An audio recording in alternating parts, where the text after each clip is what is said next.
28. Okay. Yeah, 23.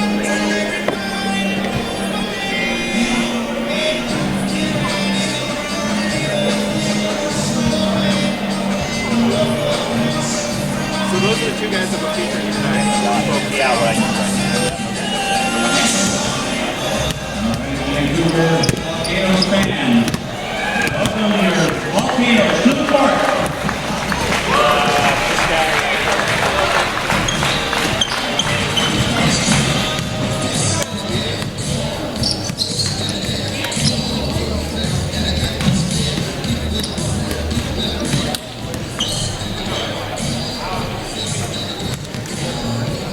The Vancouver Volcanoes would like to welcome you to the Clark College Volcanoes Sports Center. For the 10th anniversary of the Volcanoes, your Volcanoes. Welcome to Game 2 of the Volcanoes. Today's game is a matchup between the Salem Sabers and your Vancouver Volcanoes. Your Volcanoes are looking to adapt to their big man versus the Bellingham Salem last week. Under the 27th of 116 to start the season. This is the Volcanoes house. Let them hear you. Big thanks goes out to our season ticket holders, sponsors, and supporters of professional basketball in Vancouver.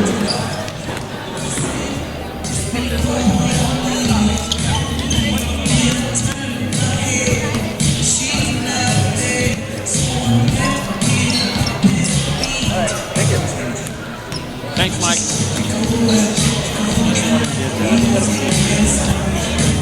Just want to touch together the interviews that I did in practice.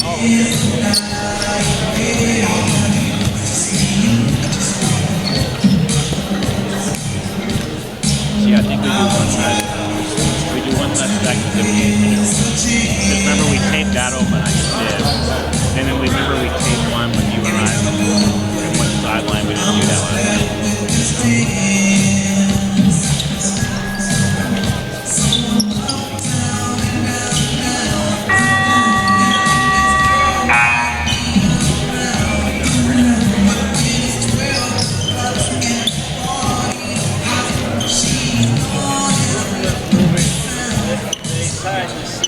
Oh, okay. Game 7, huh? Yeah.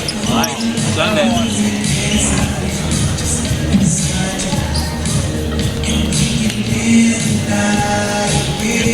Yeah. I switched it over to the other eye. I decided to give it better. Where's my... So we have scouts and then we have free throw. Scouts is my question. Okay, scouts.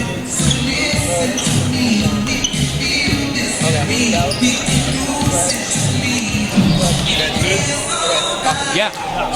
Yeah, and I can fly into that. Yeah, I'm looking at mine. Yeah. And I just drew out. Yeah, for the practice. Yeah. I got it. Where's the little box? I thought he was supposed to... Right. Greenhouse and scat, the laptop and scat. No, I know it. Whenever you're on the board, I'll make sure that you're cut. I'm right. That way you don't even...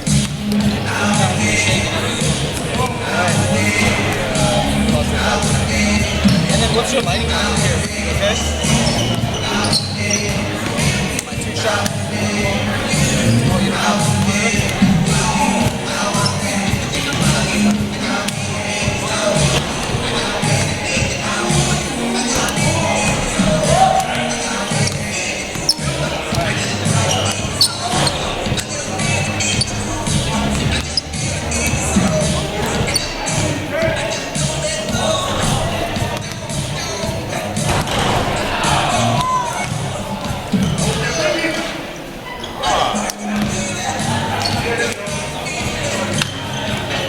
Bellingham last weekend.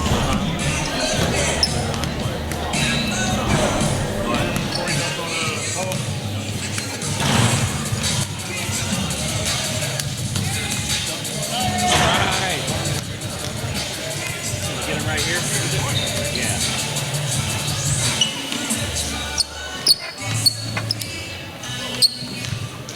Yeah, I think he ran the floor and after coming here like he did pretty good. Probably has a fucking over here.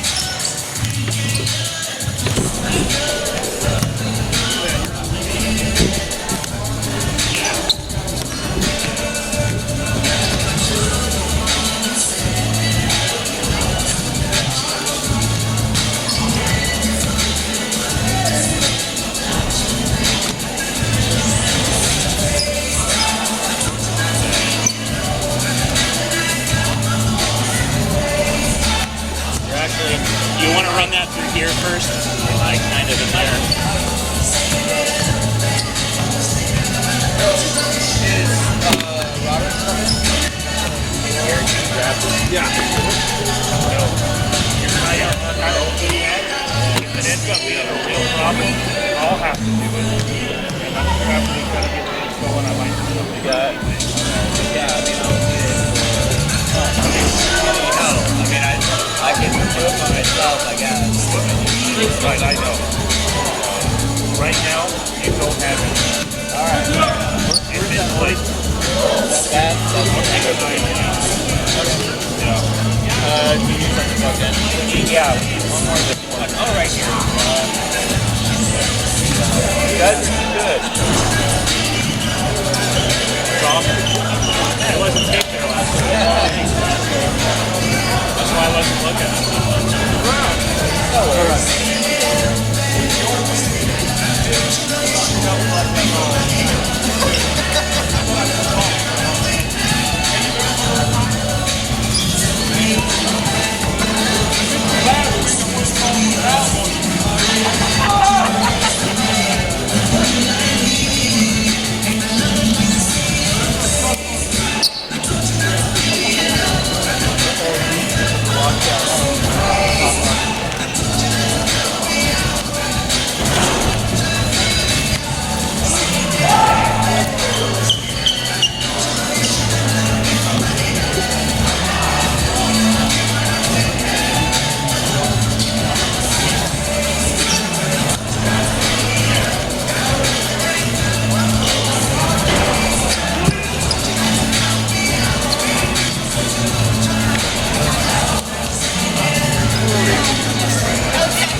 Yeah.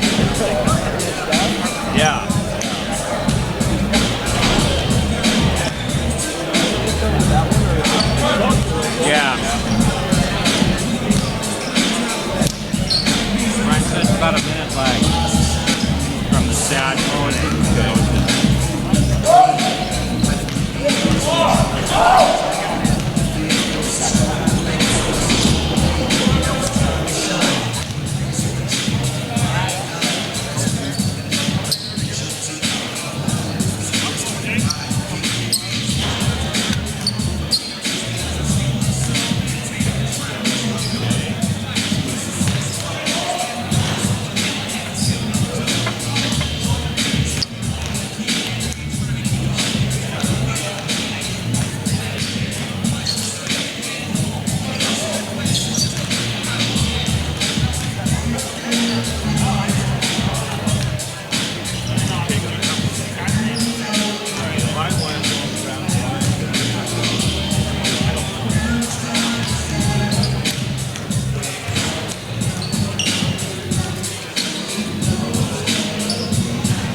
website like that, so I don't know. I think it is, because the only rookie to track that off of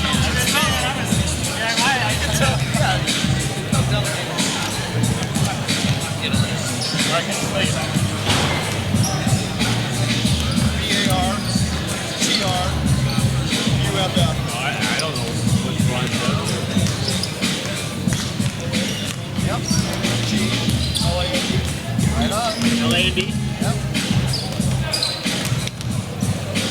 GEOFF. I told that kid to grab the line. GEOFF.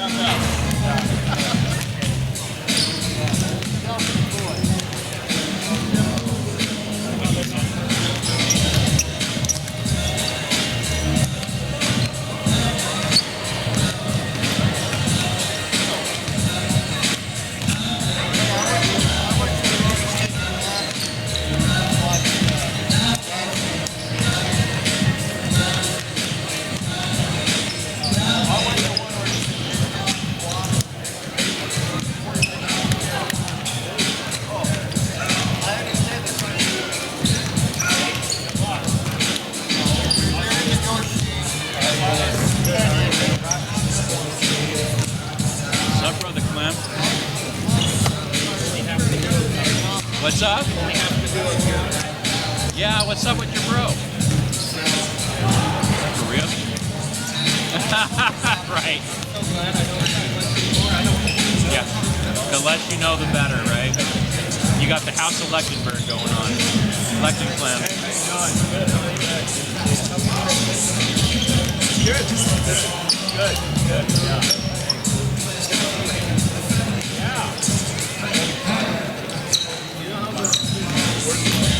I'm trying to get the chat done. Right, yeah.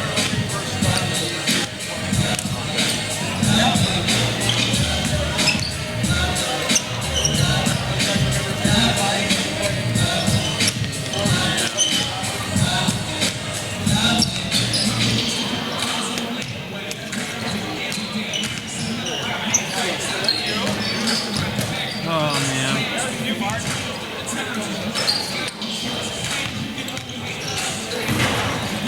Yeah, because the guy did the stats, right? It's like on stats, and then it went, now you got this Adobe.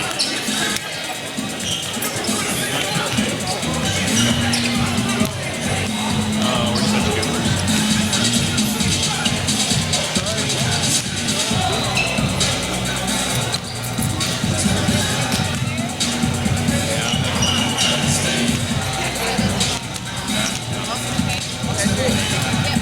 Yeah.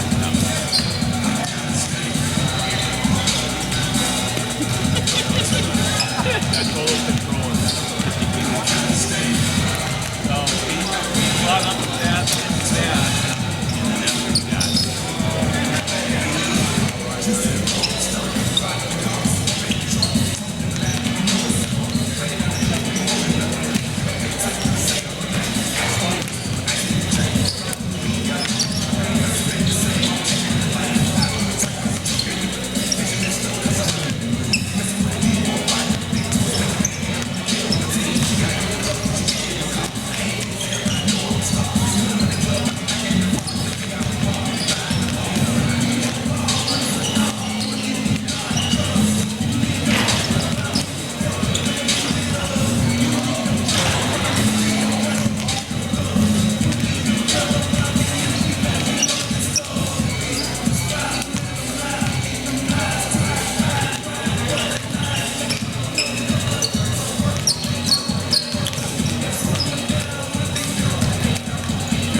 Exactly. Now, and we're rolling this right after the national anthem, right? We start the broadcast. When you come to us after the national anthem, we talk a minute, then cost to her, right? Okay. Okay. Okay. Yeah, it'll probably be the first minute or two right when we get in to get it, and yeah, we'll go from there, Mike.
Where are you going to be at? So I can avoid you not running off.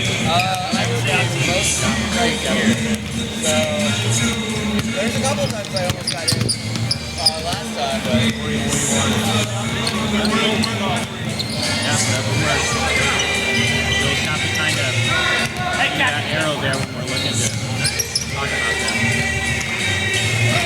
So what we'll do, Gary, after the national anthem, you'll come to us to start the broadcast. You and I can talk a little bit about Joey Larson, and then I'll toss over to Shelby. And then we should be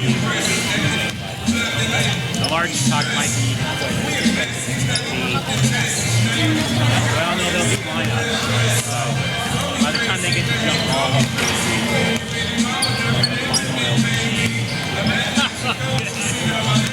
like that?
At the moment, but like at the last game, it was packed.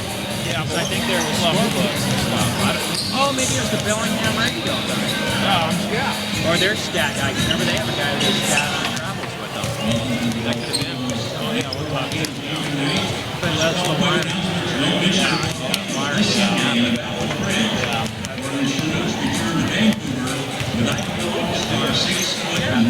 Well, like I said, we have to put one here, and then he has to be wired. And I know. And then you can do it. Because you can't, you couldn't put all of us up to the table. It'd be hard. And like I said, I wouldn't mind bringing Jake in for those blasts, with his expertise.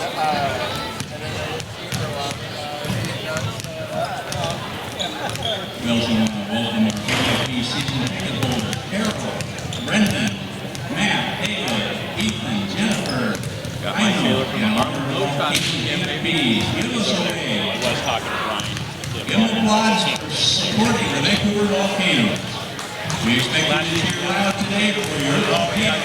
Oh, that's all right. I saw that. I put that name on YouTube the other night. How we were talking about that.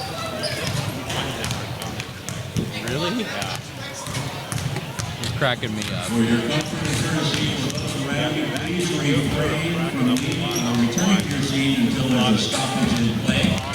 Keep an eye out for little kids.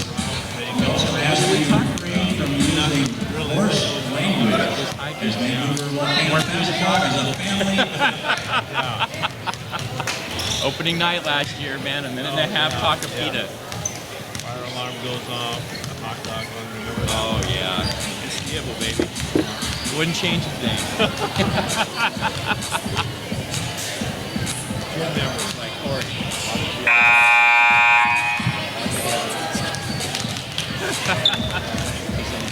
No, he got to the right one. ready to go.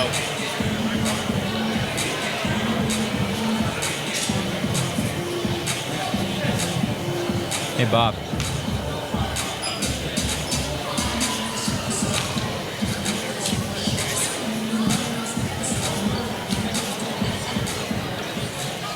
All right, ladies and gentlemen, welcome to the O'Connell Sports Complex, where IBL Hoops action featuring introducing Salem Sabers and your Vancouver Volcanoes. If everyone would rise to their feet, we're going to welcome Cub Scout Pack 320, who will lead us in the Pledge of Allegiance in just a minute.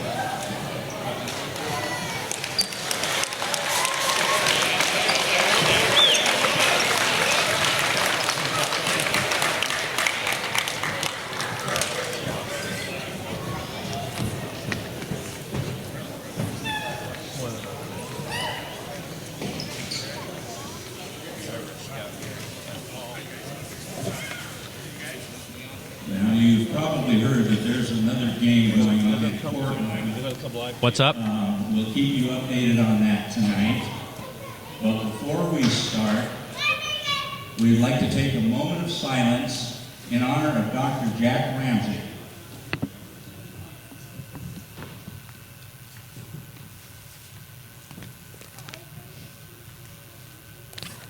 Thank you. Now our Cub Scout Pack 320 is going to lead us in the Pledge of Allegiance.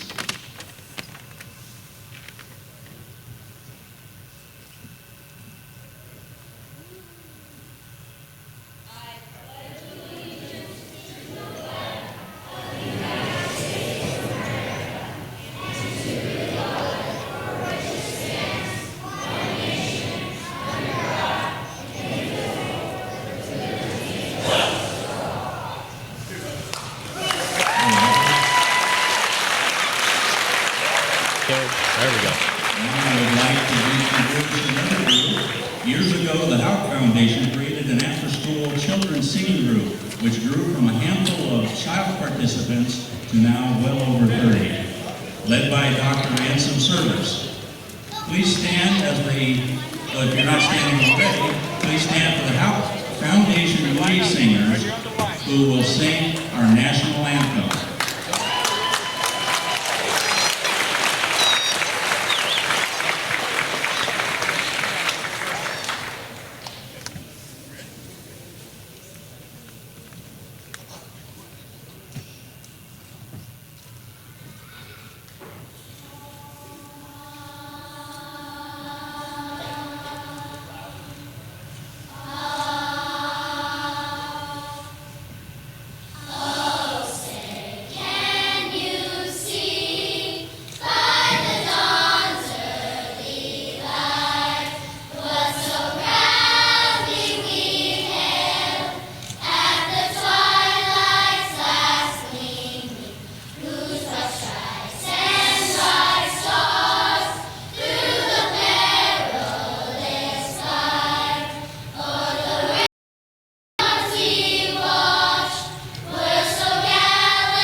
Now you're ready, ladies and gentlemen, and we're going to introduce the starters for the Salem Sabers. All right, for the Salem Sabers, starting guard at 6 foot from Chemeketa Community College is Corey Neal. Okay. Also at guard is 6'5" from the Harlem Globetrotters, Mike Taylor.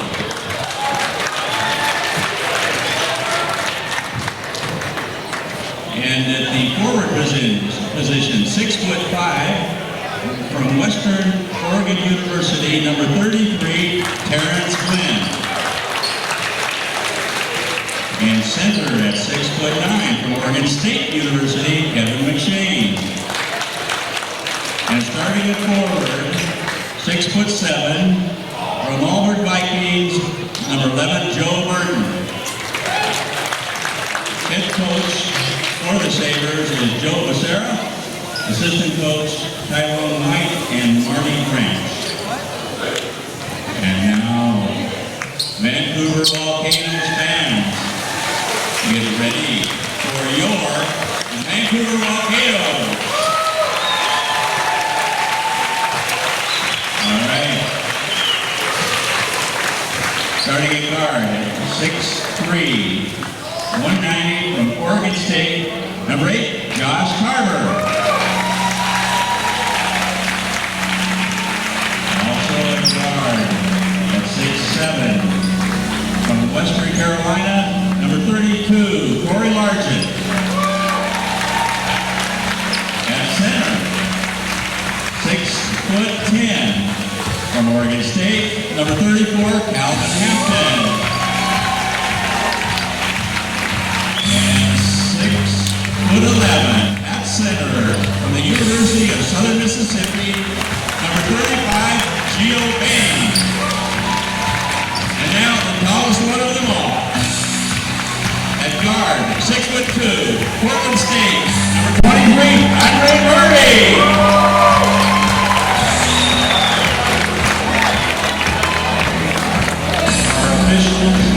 Our officials this evening are Mark Bartrow, Davis Torgerson, and Jeff Logan. Now get ready. Let's hear it for the Vancouver Volcanoes.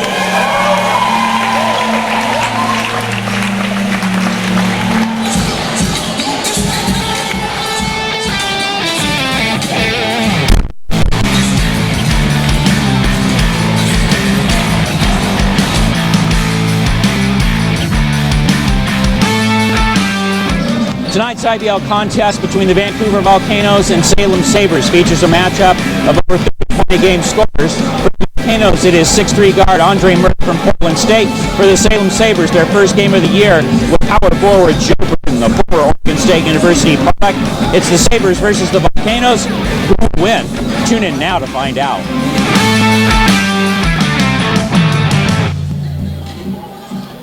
And welcome, Vancouver. It is a Friday night. It was a wonderful day out. It's an even better night out because if you come inside here to the O'Connell Sports Center, you will see your hometown Vancouver Volcanoes, their 10th anniversary season, 1-0 on this young campaign so far facing the Salem Sabers. Mike Koreski with you. Good evening with all you people watching on Beyond the Eye Productions.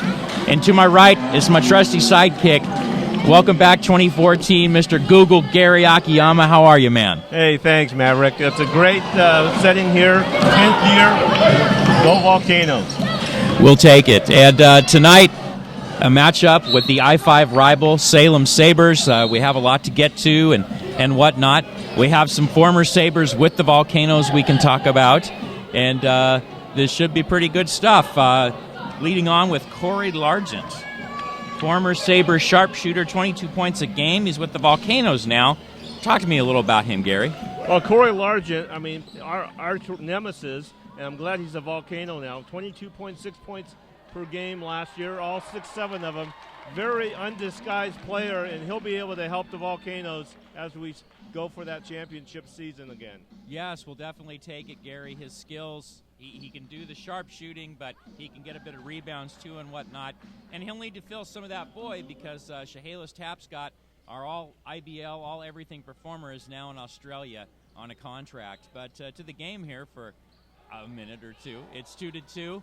Josh Tarver there, the Oregon State product, couldn't convert. And going into some starting lineups, for the visiting Sabres, number 1, Corey Neal, guard, Chemeketa Community College. Number 5, Mike Taylor, 6'5" guard. He's been with the Harlem Globetrotters, Gary. Oh, you love saying that, don't you? Oh, you bet. Start whistling Sweet Georgia Brown, please. Number 12, Kevin McShane, 6'9" center from Oregon State University. Oregon State University. Go Beavs. There we go. Number 33, Terrence Glenn, forward, 6'5", Western Oregon University. And 6'7" forward, Joe Burton. Go Beavs. He's back from a campaign in Norway, or Denmark. Denmark. All right. Drops some weight, so you'll see a different Joe Burton out on the court, but he'll still have all those skills, and he'll still bring that baby hook back with us, too. And there's a lot of players out there that I've noticed have really trimmed down and really beefed up, so it should be a really exciting game. And, Gary, why don't you cover the Volcanoes starting five with us? Well, starting five, of course, so let's go with the Beavers first. Josh Tarver, Oregon State. Calvin Hampton, Oregon State at center. You got Corey Largent, of course, from Western Carolina. Gio Bain, University of Southern Mississippi. Good to see all 7 foot of him back. And, of course, Andre 3000, Andre Murray from Portland State. Speaking of weight loss, Mr. Andre 3000, almost 30 pounds down from a year ago. What does that look like to you? That looks like all beef now. It really looks good. You know, it was a little Oscar Mayer last year, but he's looking all beef right now. I just might call him Oscar Mayer just for you. Actually, I think I'll put you up to it. But Jake Carlisle last week, our guest commentator and good friend, of course, and Knucklehead, that's how we affectionately refer to him as well. He was saying this is Andre 2.0.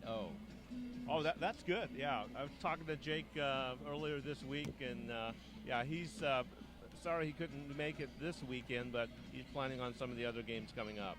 Excellent. So we'll have an appearance from Mr. Carlisle. Always great insight and analysis. Great insight. There is Corey Largent with the three-pointer. Andre Murray with the steal, and there's your deal. Yeah. Happy 2014 Volcano fans, 8-4 Vancouver. That's great. He's a little quicker there. I noticed he's a little quicker, and that's what that weight's going to do for us. That's what I'm saying. I mean, think he already scored 32 a night with the old frame. What is he going to do with this? It's pretty scary to think about. Well, and as well, Gary, against the Slam last weekend, just amazing numbers for Mr. Murray. 14 of 23 from the field, 37 points, 8 assists. Yeah, that's incredible production. That was the first game up, you know, and wow, I mean, we got a lot more to go. So he looks very healthy. You know, he had that injury last year or a couple of years ago, and yeah, he is just looking really sharp out there. Yeah, it was last season, Gary. He missed a couple games for the first time in his IBL career. But there he is again. Oh, a little goaltending there. A little goaltending from Mike Taylor. Yeah. That's 10-4 Volcanoes. 9 minutes left in the opening quarter. Yeah, if I had a stop clock, I think I'll bring one next game and see what the heck he's doing that sprint at, because that is incredible right now. Yeah, I think that's a very good idea, Gary. That's a good thought, because he's just tearing it up. And that's a three-pointer, though, for double three. And that would be Terrence Glenn. So, Salem, it's their opening night, Gary. What do you think they're trying to accomplish with this into their 2014 IBL campaign? I'll tell you, I think Salem's going to be the dark horse contender. They always have been. You know, we've always had a tough time with them. So, you know, we'll just see how the season plays out for them. Well, I love your dark horse contender, Gary, because for the past 3 years you've been saying the Nippon Tornadoes are. And now that they're not here, you've replaced them with Salem. Yeah, you got to go with somebody, and I'll go with Salem this season. Pick a dark horse, any dark horse. And with the hook right there, that was number 12, Kevin McShane. So there you go. The Beavers, they're getting it done. And there is lots of Oregon State alum on the court, including Josh Tarver there with the jumper. Yeah. 16-9 Volcanoes, about 8 minutes to go in the first quarter. And Josh is looking pretty good too, Maverick. You know, last year, you know, he got hurt as well a little bit there, and you know, missed the season a lot. Came back for a little bit for the playoffs, but I'm telling you, with that tandem now of Andre Murray and Josh Tarver, it's going to be tough to beat in this league. Well, and like you were saying, some health that really helps things out greatly. So there was Gio Bain with the rejection, and Burton's going at him. Flips it over to McShane. Loose ball. It is saved, but the Volcanoes have it now. Tarver collects. Wanted a fast break, but he needs to kind of pull it back and see what develops. A three did develop, but not quite. So here comes Mike Taylor, another fast guy, Gary. He can get down the court, too. Yeah, a little collision. Count there. it. He ran up Gio's back, Gary. He did. Josh Tarver goes down, goes on Gio Bain's back, and, you know, they're dangerous. You know, you can't count out Salem because they have a lot of, you know, weapons as well. And a couple of those Beavs, Kevin McShane and, and Daniel Dean, let's not forget Daniel Dean and Joe Burton. That's going to be a scary combination. Agree with you there. And Taylor, Gary, I tell you, he surprised Gio so much. He probably could have literally ran up and jumped off him like in the movies.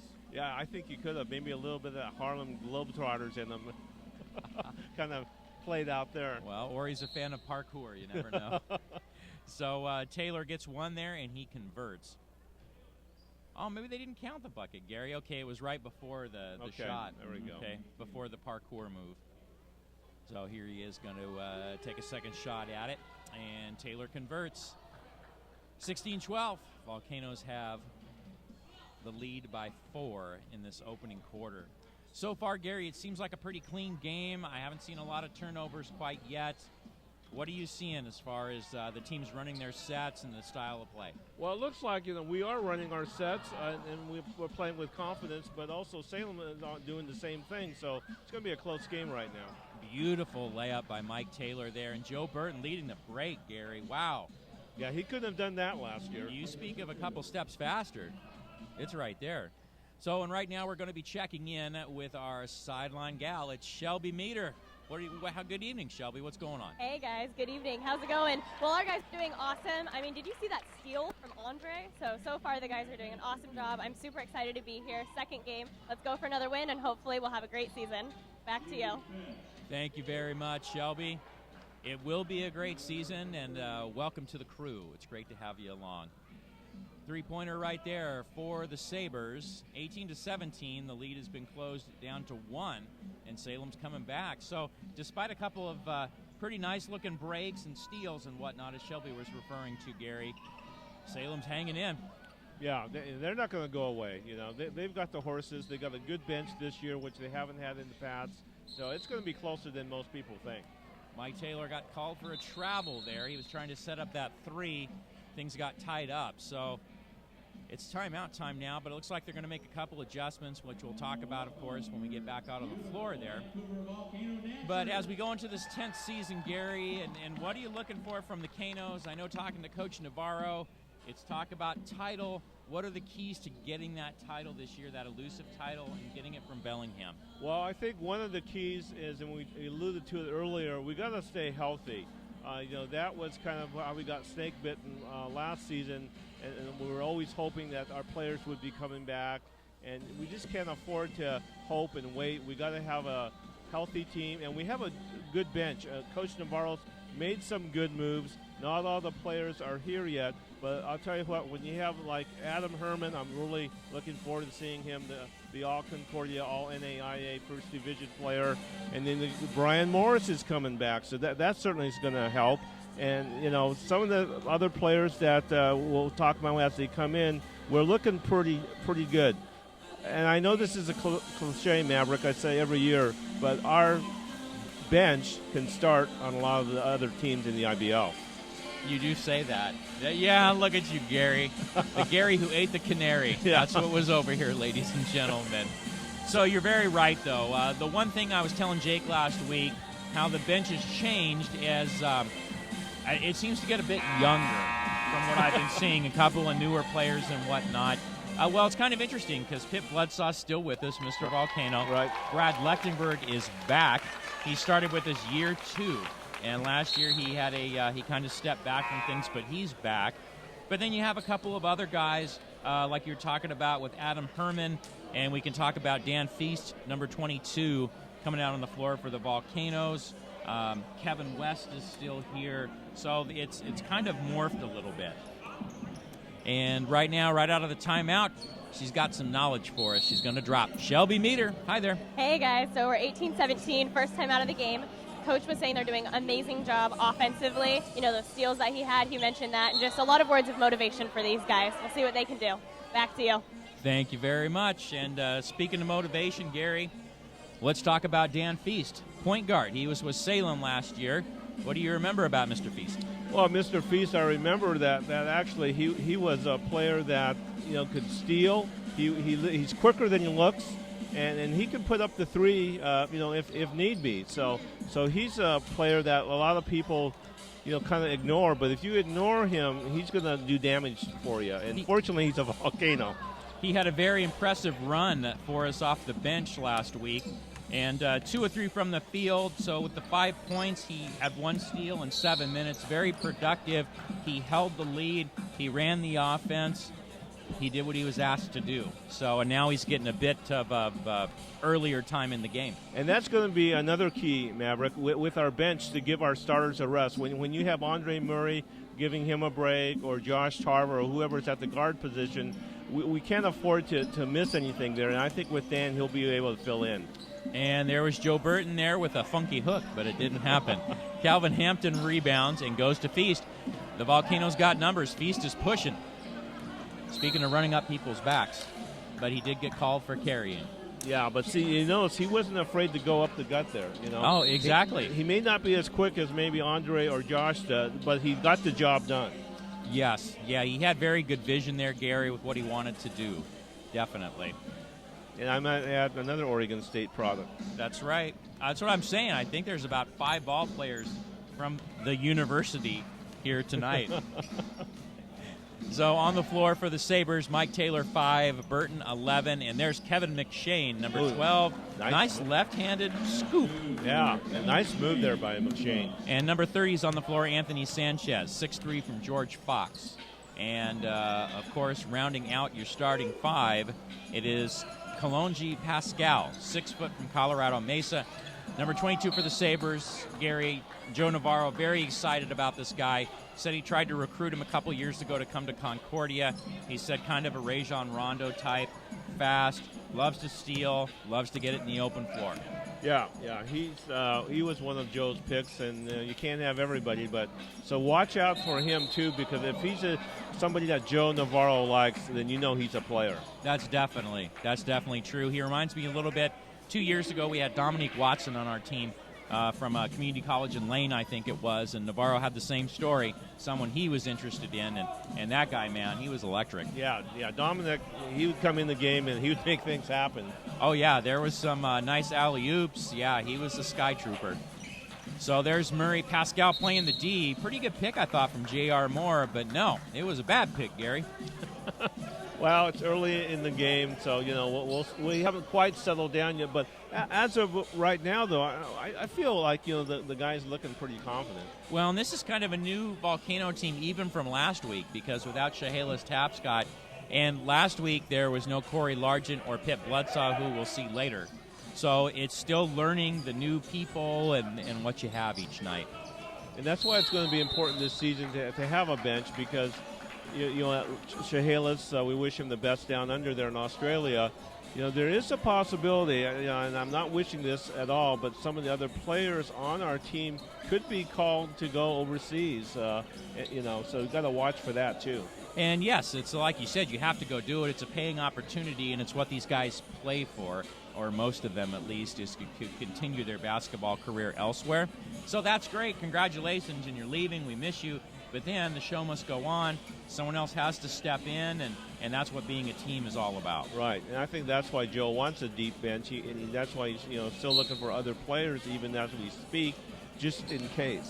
Well, and he's got Garrett Sims stashed on reserve right now, right. Who will be joining the team in June. A wonderful player from the U of O. Wonderful steal from Andre 3000! Holy smokes. I mean, steal, a dunk, and he was down there looking to split, Maverick. Jam! 20-19 in favor of your Volcanoes. Some defense from Mr. 3000 as well. Looks like a jump ball. Boy, Andre, Gary, that was a mind blower. Yeah, I will say right now, early in the season, and we've been doing this broadcast for a number of years, Maverick, and coming to the games, that's the best I've seen Andre in his entire career at the Volcano. I agree. He got up. Okay, so into the game now. Kevin West, speaking of guys who can get up in the air, right, replacing Corey Largent. And Kevin West, Gary, last week, Murray went to West on an oop. That must have been something to see. Oh, my goodness. Well, we've talked about Kevin West, too, Gary. This is his 3rd year with Vancouver, and he's kind of moving up the ladder each season. And he's getting more time when the game, there's a little more in the balance. Each season he gets a little more. Yeah, he's increasing his knowledge of the game each season, getting the feel of the IBL, and I've noticed that he's looking pretty fit as well. So, I think this is agreeing with Kevin. I see Kevin actually this year could be a breakout year for him. I think so too, and he's been one that I've mentioned to you. I could see him taking his game overseas as well. There's a block by McShane on Feast. He's like, get it out of here. No Feast tonight. Oh, shut up, Pump. So the Sabers, the Volcanoes retain the ball. That's Calvin Hampton with a little shot there, but there he is. Yep, there you go. Is it east? Is it south? No, it is west, my friend. And now the crowd starts to get into it, but however, there's a timeout first. Okay. So we're gonna stem the tide for a little bit, and then we're gonna bring it back. And as we have this game going on right here, we want to give a big thanks to Beyond the Eye Production, Bob Pilata and the crew. Fantastic job. And there's been talk. You can see us on IBLTV.com. The rumors. Right. The rumors are happening, Gary. It's not a rumor. It's on there. I was, I couldn't make it last week. You had to go to a wedding, of course, and then I went online, and I must say, Maverick, you were looking pretty good there. You were looking good. High def must do wonders for me. By the way, congratulations on your wedding. Oh, it wasn't my wedding. It was a friend of mine's wedding. Boy, don't start rumors again. No, don't start that again. So, yes, Gary, what we've been seeing so far, I love this brand of basketball. It's very IBL-like. Can you describe to the viewer tuning in for the first time what kind of brand is the IBL for hoops? Well, I'll tell you, IBL, International Basketball League, as we affectionately call the IBO, it's great competition. I mean, you think of the line of you got NBA, NBA D-League, and then the IBL, although NBA D-League and IBL are fairly close, but it's a fast-paced game. I mean, to see scores in the 150, 140 wouldn't be anything unusual. It's fast-paced, it's exciting, and it's quality players. Because these players, most of them come from overseas in the pro leagues over there. Some of them even get drafted by the NBA D-League, and it's top quality. It's going to surprise you a lot. Yes, Josh Tarver had some time in the D-League, Rio Grande Valley Vipers. And for now, we're going to go check in with Shelby Meter. What's the latest and greatest? Hey, guys. So offensively, Coach wants to keep Andre, of course, with the ball because he's doing such an amazing job. Right now they're going to come out with a play what they call the fireball, so we'll see what that does. Back to you. Thank you very much, and that means there's a shot of whiskey lined up. Cinnamon whiskey. She said fireball, man. She said fireball. So, number 30 with the tip in. That would be Anthony Sanchez. 22-21 in favor of the Volcanoes. And here is the fireball. Not quite. But look at West collecting that rebound. And Burton comes down with it. Yeah, but he got up there, Kevin did. Yeah, I agree with you. 3 rebounds for Joe Burton so far in this game. And Burton's also 3 of 4 from the field for 6 points. So he's doing his part. Now here comes Murray on that wide open floor. The flash. Oh, my word. Can you believe that? That football tuck, then the layup. Yeah, I think he's he's the star of that new superhero show next year. Yeah. The Flash. Yes. That might be his new name. I'd like that. It might be. That's or a good name. He's going to get into Flash mode. That's what we're going to call it. And the officials for tonight's contest, Mark Bartroff, Jeff Hoagland, David Torgeson, and the IBL officialing as well, Gary. Another thing they're trying to streamline and get connected in with the D-League and the NBA as well. Yeah, it's a great feeder program, and I'm liking the way things are getting set up. You get your experience here, and then you gradually move up to the next level, NBA D-League, and then hopefully you can make the NBA. So it's all quality. It's a great feeder and a great beginning for a lot of athletes and referees. Totally agree with you there. They've done a lot of great things. Charlene Graff, IBL commissioner, in her second season, has been making a lot of inroads with the NBA D-League with officiating. Yeah, Charlene's been doing a great job there. She does a lot of behind-the-scenes stuff that you folks don't realize, and I commend her for her tenacity, for her aggressiveness, and just for her quality of getting this league going. So the Sabres taking that ball up the court, 33. doing some work, goes over to number 30, Anthony Sanchez, for the deuce. And the Sabres pull within 2, a minute to go first quarter. I tell you, it's been a very good first quarter, Gary. Lots of wide open stuff. Yeah, it's going to be a quality game. There's I don't see any runaway in this game at all. It's going to be come down to the wire. And there's Feast in the corner. Sanchez up on him, but Feast going to the hole, and he is fouled by McShane. Yeah, good move by Feast there. You know, he knows he's going to either make the basket, get fouled, or get fouled and go on the charity line. And you know, tonight's game also, you know, the Trailblazers, of course, are playing the Houston Rockets, and the crowd here, you know, behind us you can't see. It's a great crowd, and even in front of us, I'm pleasantly surprised with the crowd tonight, Maverick. You heard it here, Vancouver. The Googs approves. Feast at the line. He gets the shooter's bounce on the first one. And back into the game, Corey Largent going in for Andre Murray. Fantastic job by Mr. 3000. Yeah, Mr. 3000, 14 points already. And 3 assists. And that was the thing I was going to say, Gary. Last game, 8 assists, 1 turnover. Wow. Fantastic numbers, fantastic ratio. So Pip Bloodsaw in, playing jersey to jersey defense. One of my favorite things ever about the Volcanoes. Mr. Pipster. 40-plus years old, by the way. That's right. But don't tell him that. And the ball is loose, getting kicked around. Moore thought he had it. And it rolled over to Anthony Sanchez for the 2. 29-27 in favor of the Volcanoes as our first quarter winds down.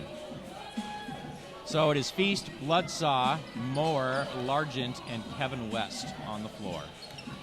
And there's Pip. Oh, nice move. Oh. But got to an open Largent, who splits the seam. And the Volcanoes will retain possession. 18.8 left. Shot clock is off. And who do you think it's going to end up? Who's going to get the play called for them, Mr. Googs? Boy, I think we're going to – I'd say Kevin West. I could see that. And the coaches there, right there, Hunter and Navarro, were kind of talking about some things. And let's see if it came out.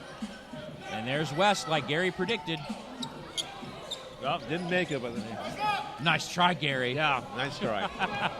So Salem's bringing it up for one more shot. Circus is in town. Boy. Kilonji Pascal. Craziness, but it counts. To end the first quarter, it is the Salem Sabers 30, your Vancouver Volcanoes 29. Wow. See, we were talking about the scores being in the 120s, and that's what it looks like right now, Gary. Yeah, it's on track for 120, I would say, at the minimum right now. And the way these guys are playing, it's just all-out basketball. Yeah, I agree with you totally. I've been very impressed. I wasn't sure how Salem was going to come out with its very first game of the season in Vancouver's second game, but it's been good, a good brand of hoop. Well, I think anytime these two teams play each other, it's the arch rival, the I-5 corridor game. So, like I said, I think this game's going to come down to the wire. It's going to come down to the fewest turnovers. There's your key. And for what's your X factor? We haven't talked X factor this season, Gary. Boy, yeah, that's always been our fun. This guy, our fun one. This guy. X factor. We'll talk about that. We will. But we are going to go to break right now. And your score is the Salem Sabers 30, your Vancouver Volcanoes 29.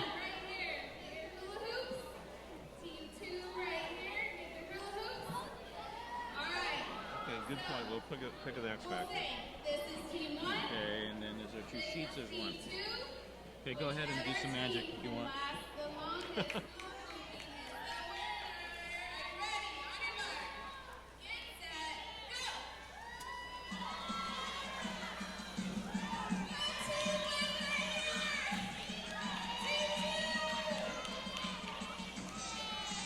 right, let's hear it for Team 2.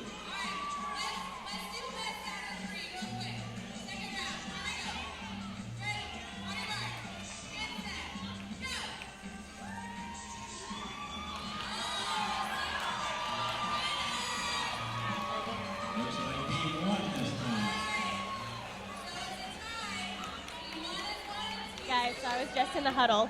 Offense is doing great. We've scored 29 points. We really want to focus on the defense. Get in front of the guys, block them, everything. So we can do it this second quarter. Back to you. Thank you very much, Shelby Meter. And like she was saying, blocks will be a key of this game, especially this second quarter. Who's going to be our block? Who's going to host the block party? Is it Gio Bain time? And hopefully, we got enough weapons there. I would say Gio Bain is a good pick, Maverick, Yeah, he's one of the all-time IBL leaders in blocks, about 2 a game. He hasn't really done a lot so far. So this is the thing about the new season, Gary, with new players, because Gio played a couple weeks for us last year, but all in all, he's a new player. Right. And it's mixing all these guys in. Like last year was mixing in Tapscott and Hafford and Gio, and the list went on a few more. And now this year you have other new players, Largent and Feast, and so there's always that mixing that needs to happen. Yeah, right now, coaches want to give our starters a break, and even with the team we have right now, once again, it's a good team out there. And we haven't even seen the reigning sixth man of the year, Mike Ward, yet, Gary. Right. We haven't even seen him yet, and he was his usual great self last week, too. And lots Nice of fighting block on. there. There That was is by your Pip. block. Now by Pip, and Feast has it. He's got a seam, but he flips it to Corey Largent for a 3. No. Feast, good move. Over to Largent in the corner once again. Corey wants to get in close. Oh, he's hacked. And he is fouled. Nice play by Dan Feast there on a couple of occasions. Yeah, once again, they're not looking for Feast to do much, and he does quite a bit. So a lot of the stuff that you just saw there a moment ago won't show up in the stats, Maverick, but hey, it helps win the game. And something he does, Gary, is he continues to push the tempo. That's what I realized. He continues to push the tempo that Tarver sets, and even kind of gets it a little more helter-skelter even. Yeah, actually, he does make it a little more helter-skelter. Tarver's a little bit more in control, not that Feast is out of control, but it's a different type of rhythm. Yeah, it's a different vehicle, Gary. There you Fifth go. gear, but a different vehicle. There you go. Kind of automatic and stick shift. You got to choose one of those. That's correct. And looking at the stats for that first quarter, what was popping out at you? It was a pretty even game, to be honest with you. I mean, normally I got something to really quantify the difference. Hopefully by halftime I'll have that, but right now it's pretty even, Steven. Well, the Sabers are shooting 13 of 21 from the field, just amazing, and the Volcanoes 13 for 26. So you'd think 50% would give you a lead, but not on the IBL some nights. No. You want to lead in the IBL, you got to get up, 60, 70%. And 3 out of 6 from the 3 for Salem, and Volcanoes are 1 of 5, so that's kind of your right there. That's your difference at the moment. And Salem out-rebounded the Canos 12-9 in that first quarter as well. Yeah. So their big boys were blocking out and going to the hoops a little bit more. I think our defense has to, we have to play a little tougher D right now. And 33, Terrence Gwynn at the line. And Feast coming out, West coming out, Brad Lechtenberg in. Number 0, baby. 0, okay. My hero. Well, you know what that means when you got Lechtenberg in. I think the coaches say, let's beef up this score a little bit, and maybe Brad will hit some threes. 3 words. The Lechtenberg launch. I busted that one out on Jake last week. It was phenomenal.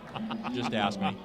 So we have Bledsaw, Murray, Lechtenberg, Bain, and Largent on the floor for the Volcanoes. The coaching staff, Hunter and Navarro, Gary, they've been using all kinds of combinations tonight. Right. A little smaller team out there, if you can say that. There we go.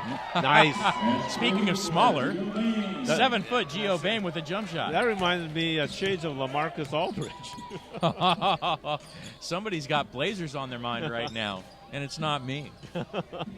So going back to the game, though, Salem. A conversion. Boy. Oh, but he traveled. Okay. Oh, Burton had the circus going on, Gary. He was selling tickets to that attraction. Yeah. And we almost bought one, too. But no. Steps. So the Volcanoes taking it back, tied up 32 apiece, 10.5 minutes to go in your opening half in this 2014 IBL campaign. And that's Lechtenberg for the launch. Not quite. No. You give him one more, he'll nail it, Gary. Yeah, just warming up. Yep. But Mike Taylor takes that one. Or Yeah. actually, that's number 1, Corey Neal. Takes that one right up the gut, as Gary likes to call it.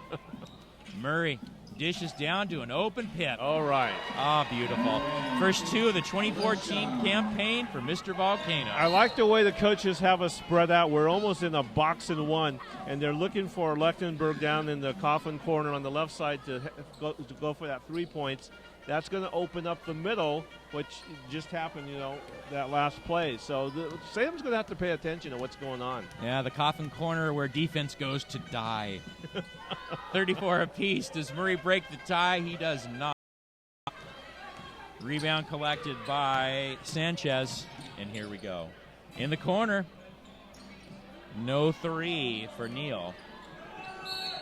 The rebound by Burton, and a foul. Yeah, Joe, boy, that weight of his making a huge difference. You notice how quick he is underneath now. It's not plogging along. He's being, really streamlined underneath there. Oh, definitely. Well, and yeah, you're right. It was kind of that irresistible force with a bit of grace.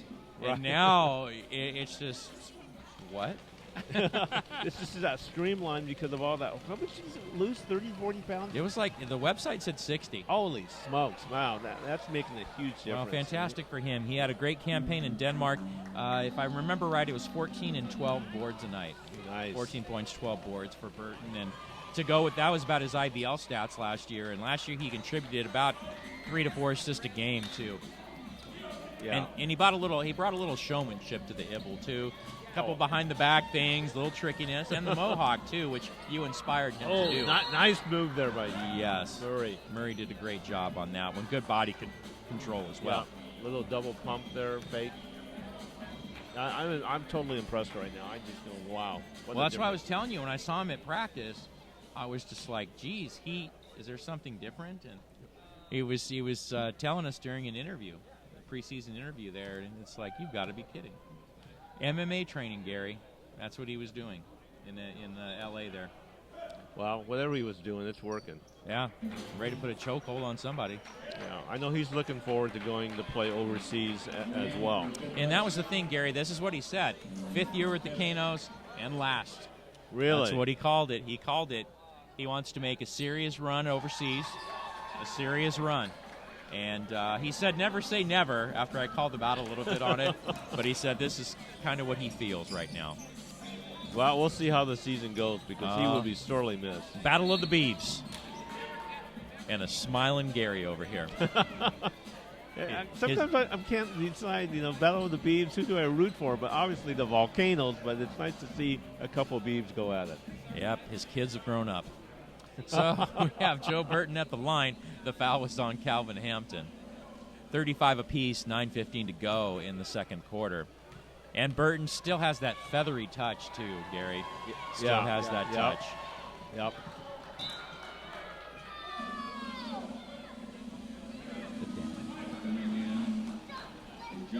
And hits the first one, and you can see a couple of local scouts there. Couple of scouts here tonight. They did a great job with the Pledge of Allegiance before the game, so that was a ton of fun to see. Oh, it's always fun when you get the kids involved from the community. It touched everybody's heart. Like you were saying, the players were smiling and just loving it. Yeah, there was a kids' choir, elementary school choir that did the anthem. All right, it's Harvard to Hampton. Nice assist by Josh. OSU is hooking up. And Taylor had a half-court pass over there for Glenn, and it didn't happen. Turnover, 37 apiece. Joe Becerra, coach of the Sabers. He did a nice job last year for them. He did. Yeah, he really turned that team around, especially that last half. They really came on, and he did a great job. He really did. I think so. Gave him some stability there and totally changed it over from the season before. It looks like that run was over. And Becerra, they were kind of like, well, here you go. Right. And he crafted something pretty good. So that was a great job for him. Oh, there's Burton backing down nice. Calvin, and a little flip over his shoulder. Wow. Wow. It's a little bit of and one. Turnover on the Volcanoes. So the Sabres get it back. Hampton says to Tarver, that one's on me. And here we go. So once again, looking at Burton's line, 9 points, 6 boards. Fantastic work. Yeah.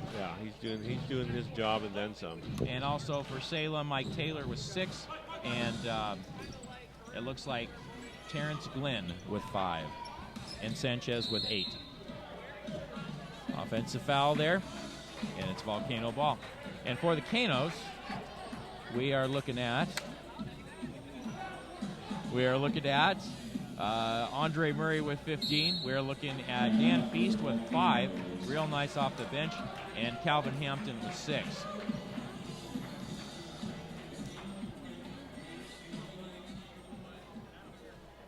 And Sabers by 2. It's 8.5 minutes left in the opening half. And good evening, Friday night. Mike Koreski with you, Gary Akiyama, Beyond the Eye Productions, and online.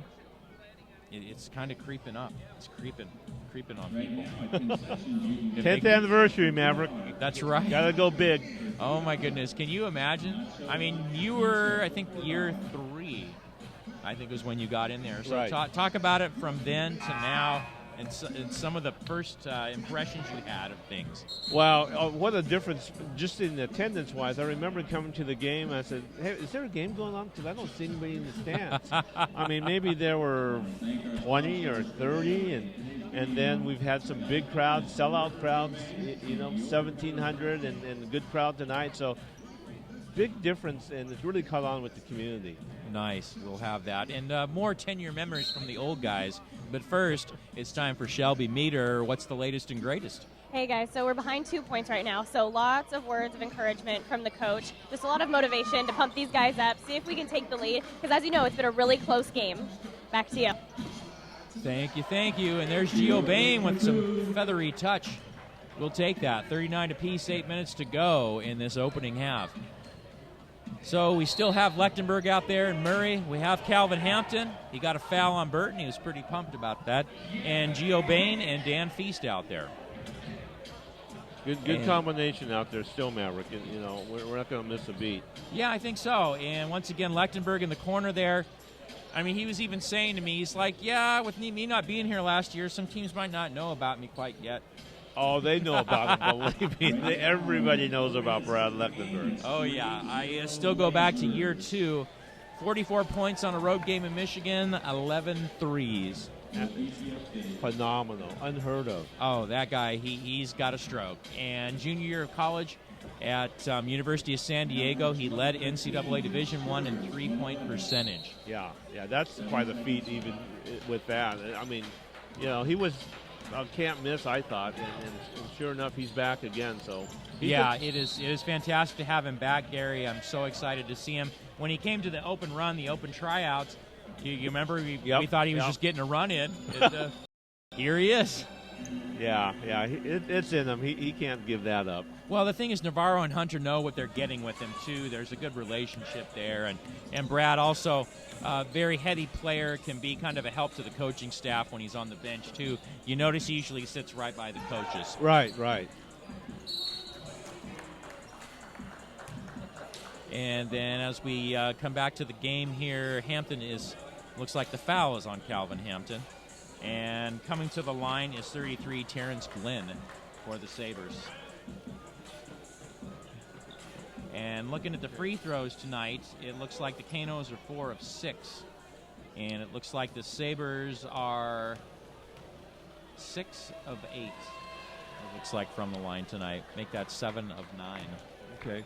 For a fast, paced game, not too many free throw opportunities. You think there'd be more, but we'll see. It's only been the first half yet.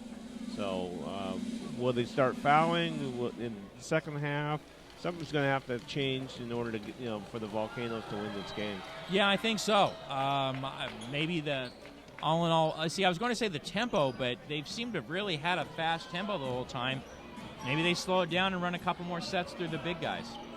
Yeah, we'll have to see what the strategy is. It reminds me a little bit of the Bellingham game last week, Gary, where it was half, and the rebounds were tight as well. And in the second half, the Volcanoes out-rebounded them by about 12 or 13, and that was your deciding factor. Gio Bain with that outside shot tonight. That's his third, 15-foot jumper. Yeah, another tie, 41 up. And good for Gio to get involved. Like we were saying, we wanted to see a little more of him, but I thought it was blocking, not hitting outside shots. So here come your Canos, and there's Andre Murray. Oh, Mike Taylor. Yeah, I think he got a piece over there. Yeah, he did. Yeah, he jumped up as high as Murray did. Nice job. Right. He's got hops, Gary. No Yep. mistake. And then going to Largent. Oh, Largent wanted to pop it, but Taylor closed. But Corey Largent keeps it. Not quite. Yeah, nice move there by Corey. You know, Gio was trying to set that pick there. It didn't quite work out, so he had a nice move around that pick and went for the layup. Yeah, exactly. And it'll be great to have him here this year. Like I said, a 20-point plus per game scorer. And we need that with Tapscott gone. Well, and the experience that Corey brings to the game, and like you say, you know, he can also help out the younger kids. We got a lot of veterans on this team, Maverick, as you know, that can really help not only coaching staff, but really help our youngsters. Sure. And Largent, 6'7" from Western Carolina. Hits the first, but not the second. Burton collects that rebound, and here come the Sabers. And that was Terrence Glynn trying to get something done there, but Largent was shutting him down. Kevin McShane for a turnaround, no. Feast gets the rebound, and he wanted to take off. And I think he was fouled there, too. Yeah. Oh, yeah, I think Terrence Glynn did that on purpose. He wanted to stop the ball. Yeah. Because Feast was ready. Yeah, I'm glad for Dan that he's really showing his game early in the season. Yeah. You know. Agreed totally. I know I first saw his name on the roster. I'm like, that's different. But here comes Mike Ward, first action of the night in for Feast. And it's that depth, once again, what we were talking about. It's that depth. Yeah. I mean, you know, everyone's going to be refreshed, get their rest, and, you know, we haven't seen Tarver in for a while now, so, yeah, we got a lot of guns here, I'm telling you. Well, and like I said, Andre Murray, a man of many talents. He even had the mop there, helping out with that. The guy can do everything. Pretty soon he's going to run over here and help us out here at the table. I know he likes sushi too. And, you know, he didn't tell people that, but when we were in Japan a few years ago, he was eating that. He can do anything. Yeah. He can use the mop. He can eat sushi. A man of many talents. Okay, the pass is picked off though, and here comes Terrence Glynn. Oh. A little bit off at the end, but Murray's coming back for a three. Good rebound by Hampton. Over to Gio! Twin Towers there. What a combination that is. Whoa. Yeah. And Murray went paratrooper into the audience. We'll see how our crew does here in a little bit. And that's Mike Taylor there at the three line. And popping the shot. Not quite. The ball bounces off Mike Ward to Gio. Up ahead, it's Andre Murray. Oh, almost. Man, just threw himself out there, Gary. Yeah. Reckless abandon. And let's see, and that is number one. He passes over. Taylor's there down low and brings it back out. And he sees the opening. Goes right up on Gio and gets it over him. Yep. Boy, dark horse, Gary, dark horse. Yeah, I'm telling you, this game has that written all over it. It's going to come down to the wire. So Mike Ward, let's see what he can get done. See if he can get into some rhythm. Over to Largent. Comes off that pick by Hampton, and he goes to the hole. Nice move. Right on for Corey Largent. Good to see some more points out of him. 6 on the night. Yeah, I think the guys, we're just going to have to take it to the hole, be a little more aggressive, and just go right to the hoop. What I'm starting to see, speaking of aggressive, I'm starting to see the Volcanoes pick the man up at half court right away. Mike Ward was doing that. I think Feast was doing that earlier. Right. I think they're trying to get the pressure going on some more. Right. And at the shot clock, they miss. Here come your Volcanoes. And Largent's going to keep it, but he's going to the line. That's okay. You're going to either make that point, get fouled, or get fouled like you did, and go through the line. So we're trying to do something a little bit different here, and Salem knows that, so they're calling the timeout. Yeah, I see that. It's a good run for Vancouver. What a great game, Gary. My goodness. Opening night was good, 56.5. Volcanoes pulled away their fourth quarter. I'd love that for that same script tonight, but as you know, last year, Gary, we had a bunch of barn burners. Oh yeah, bunch of them, and 2 years ago even too. It was just amazing how close the games would get. Yeah, we had remember those overtime games, Maverick? And some of them we thought we'd win, and You know, Mike Ward, I remember that when he was with Olympia. Yeah. From the corner. Yeah, And- yeah. Ward, Nate Menifee, you got it. Yeah. Broke one of our winning streaks, and I was glad to have you back because the first time Jake subbed for you, our 20-game win streak at home was snapped by Portland. So as much as I tried to put the blame on him, I couldn't anymore. Right, there because you he was go. here last week. Yeah. I'm looking forward to it. It should be really a fun game when the three of us get together and call the game.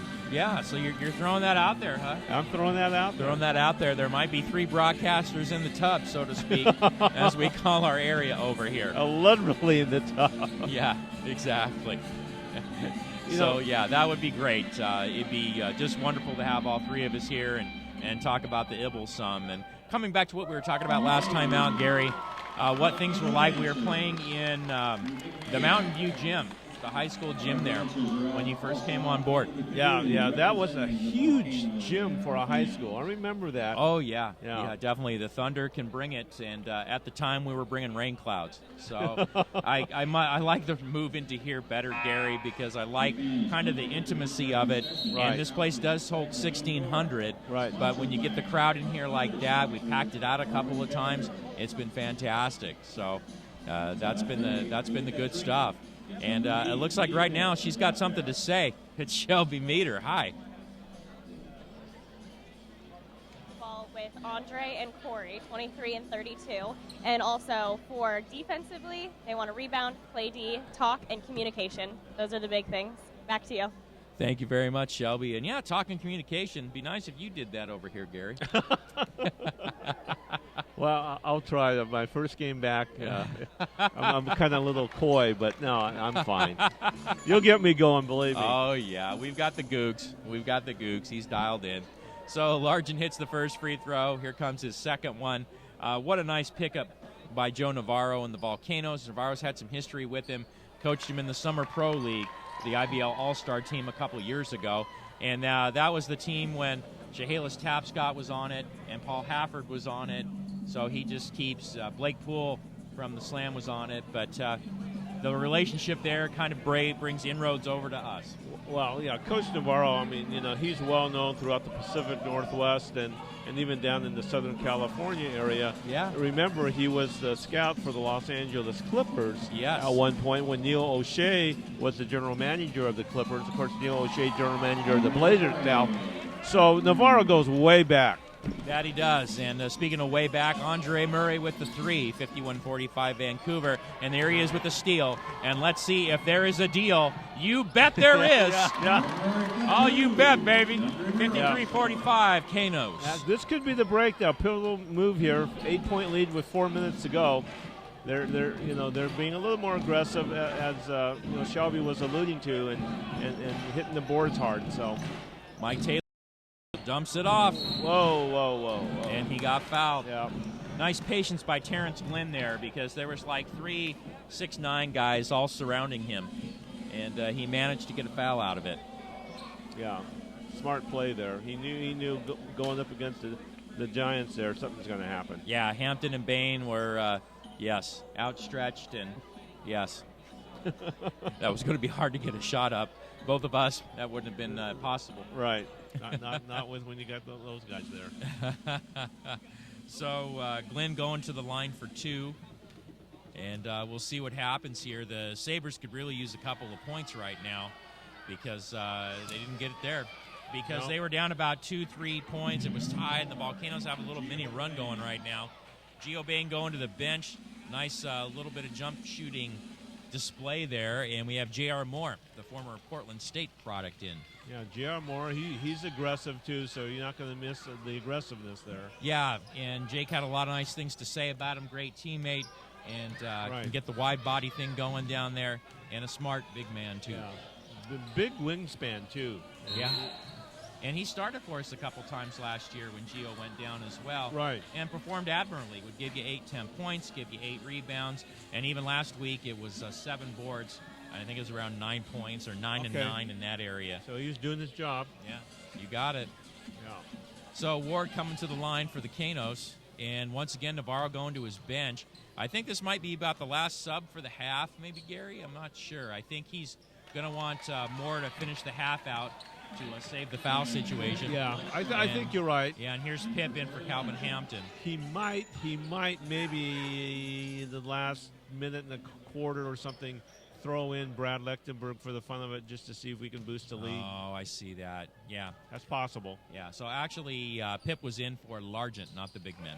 Okay. So here we go. Oh, full court press time. That is why Pip is in. So look at that. Oh, okay. Murray, Pip, and Ward. See if they can get an 8-second count. And they didn't. Splitting the press. Joe Burton. Nice pass from McShane. Yeah. That's okay. I mean, you got to throw something different. That kind of caught them off guard a little bit, even though they converted. Yeah, body control, though. Good stuff. Uh-oh, and there's a pick by Glenn and a germ. Oh, boy. We got a ball game again, Googs. Yep. Not like we didn't have one, but it's back. And foul on the play. So let's see what happens now. See if there's a trip to the free throw line going on. Should be Andre on the line. Sure looks like it. Yep. All right, looking at the foul trouble there for Salem. Well, for us, Calvin Hampton with 4. He's the one you got to look for. Ward has 2. Tarver has 2. It's probably why you haven't seen him a whole lot this quarter. And where else were we? Yeah, it looks like Moore has 2 as well. And then looking over there for Salem, Burton has 3. Or is that McShane? No, that's McShane. McShane. Okay, Yeah. Burton has 1. Jeez, yes, I can read. Yep. I can read a screen. And turnover. Yep. Right over my head. Almost in Gary's lap. Yeah, there's been a couple of fan incidences here tonight. Yeah, already. Yeah. Diving players and basketballs going out of control. Nice block there by McShane. Taylor got it out just in time before the double hit. And here's Terrence Glenn coming up. He wants a 3, but he's not going to get it. Nice boards there. And Hampton getting from the weird bear hug from McShane. And there's the alley-oop, I thought, but no. All right. Boy. Didn't quite happen. And let's see. Here we go. Burton bringing it up. 2.5 minutes left in this first half. Been a great half. And Glenn back to Burton. Oh, No! Wow. Oh, McShane wasn't expecting it. Right, behind the back. Oh, yeah. I told you he had a little flair. Yeah. Like Wow. what he does out there, man. Yeah, when those are successful, they are very successful. So Murray's got Glenn on him with a 6-point lead, and there's a 3. But no. Pip, though. Yeah, Hustle. Mr. Hustle for the rebound. Murray going to work again. Checked by Burton. And whose ball is it? Of course, everybody says it's There theirs. we go. Yep. Yep. Yeah, Burton had something to say after the original call, and they overturned it. And we have our middle school, our elementary school choir running by us. Say Glee on the shirts. Where's ours? Okay. Where's ours? Special guest singing at halftime, Gary Akiyama. So it's 50. I don't want to lose the crowd. We want to keep the crowd. So it's 57-51 Volcanoes. What are you looking at this final minute and a half of the first half, Gary? Well, I'm just thinking we want to have control again and head into halftime feeling good about ourselves. You know, run a quick set, and I'd like to see a 3-point shot made. You know, that would really boost us 60-51, and just head into half feeling good, feeling confident that we've run our sets, and come out in the second half. I think very aggressively. And an area to improve on, what would you say? An area to improve on the Volcanoes Area game. to improve on. I think we need to still improve on our boards. Yeah, I could see what you're saying there too, especially after the dominance we had in the second half versus Bellingham on the rebounds. Tonight, Salem has matched it so far. Right. But Bellingham did in the first half last weekend too. So maybe it's just a matter of focusing the focus areas. Right. Yeah. Joe will have them right. I'm not worried about that at all. And some Cub Scouts in the crowd. Were you ever one of those, Gary? I was actually. Me too. Yeah, Me too. I love that. I don't know why the clock is running. Just because. During the timeout. Just because, Gary. Yeah. See, it's set back up. Yeah, there See, we go. they run it for the timeouts. They're teasing us. Yeah. Well, And they want to make sure folks like you aren't wasting our time. Just messing with you. But we do have a report from Shelby Meter. What is the latest, Shelby? Okay, so we have about 2 minutes left of the first half. We are pulling ahead, as you can see. You know, it's the second game of the season. They're still working out some kinks defensively, but I think they're starting to work them out because we're pulling ahead. So let's see if we can come out on top by the end of the game. Back to you. Thank you very much. Definitely working out some of these kinks here, and let's see if they can get a crisp possession. And they called the foul on Moore. That's been a couple of top picks that have been fouled. Remember, Hampton got called on one too. Right. In fact, that reminds me of like the first couple games in the Houston Blazers series. The picks up top, one was getting called on. You're right. Yeah. Hopefully we can get an update on that game too. Yes. Of that game. Hint, hint, wink, wink. Yeah.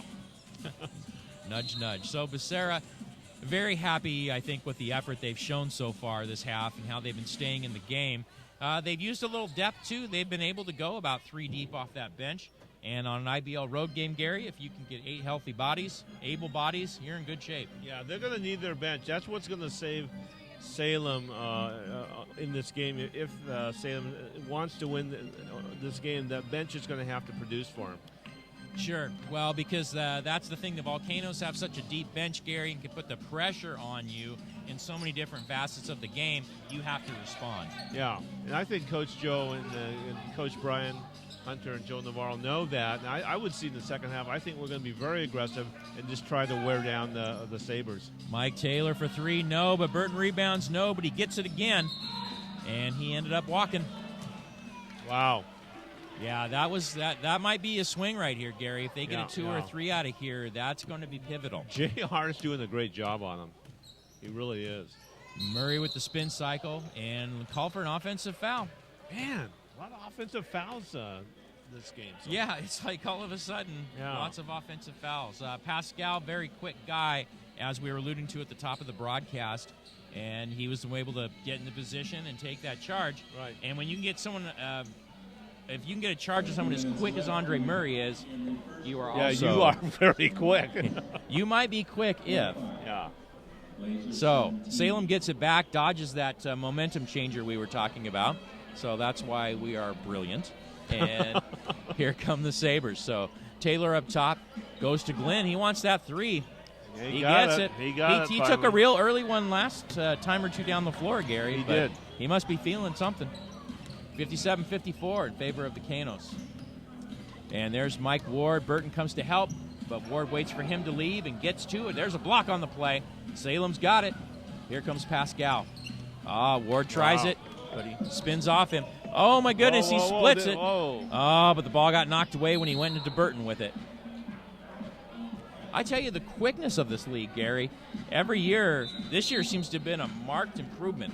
Yeah, the athletes seem to be. You're right. They're trimming down, but they're bulkier, muscle-wise, and they are quicker. It looks like they're quicker this year for some reason. Yeah. Or are we getting old? I don't know. Or our eyes getting slower. Our depth perception is bad, folks. So yes, Largent gets the ball knocked away. Here comes Salem. Boy, Mike just cannot Taylor. convert. Yeah, it's getting kind of sloppy the last few times down the floor on both sides. Yep. The crispness is not there. Right. And there's Mike Taylor waiting to see what develops. He's got Murray on him. And down low to Burton.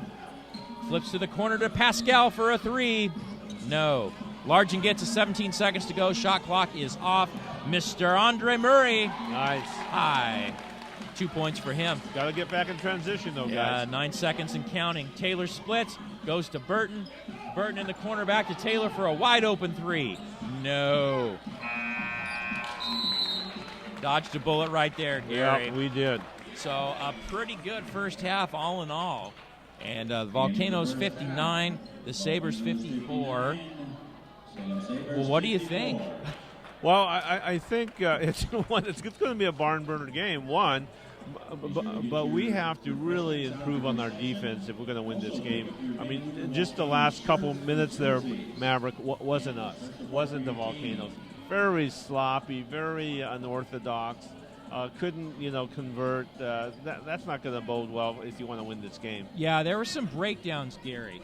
There were some breakdowns that I couldn't quite catch. So, yes, we were waiting to see here if we get an interview with the coach or somebody here, but maybe not. So what we're going to do, though, is we're going to go to break. We're going to bring you the second half of this fantastic game. And at halftime, Game 2 of your 2014 season, the Vancouver Volcanoes 59, the Salem Sabers 54.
Hey guys, so just got back from the huddle. Start of the second half. We're ahead by 5. Basically, just come out and get as many points as possible. Just pull ahead really offensively, giving the ball to the key players, and then, of course, blocking with defense. Rebound, D, back to you. Thank you very much, Shelby. And, yeah, it's pretty much, Gary, a stay-the-course strategy right now, I think Coach Navarro was telling his players. Yeah, I don't think you need to deviate from anything.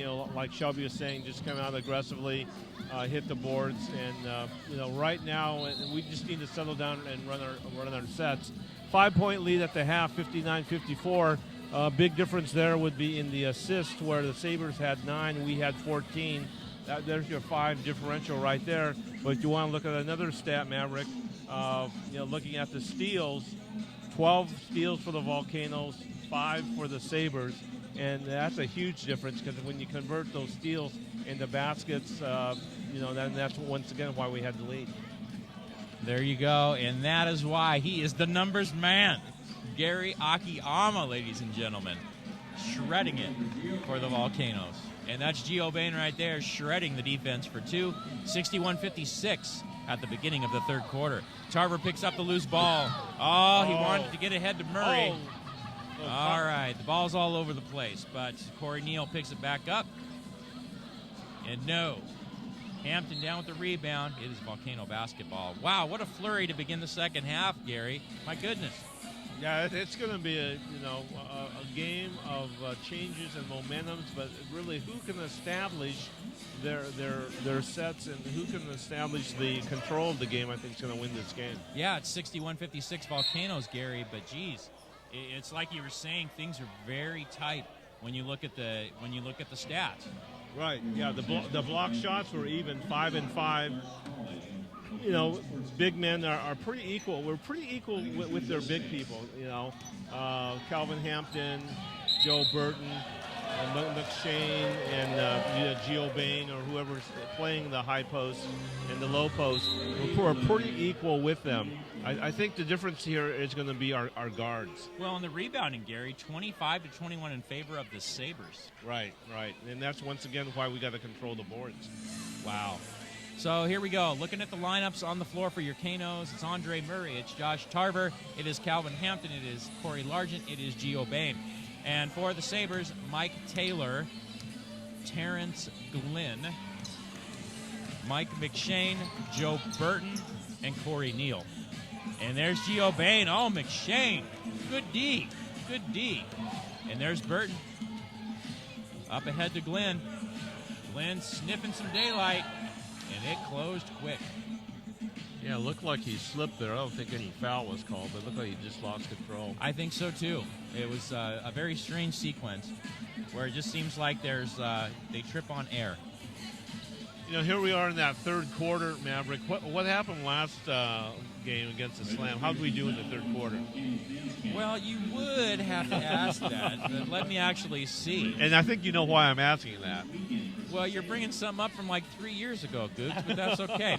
The third quarter last week, we outscored them 33-26. Okay, all right. After being up at the half.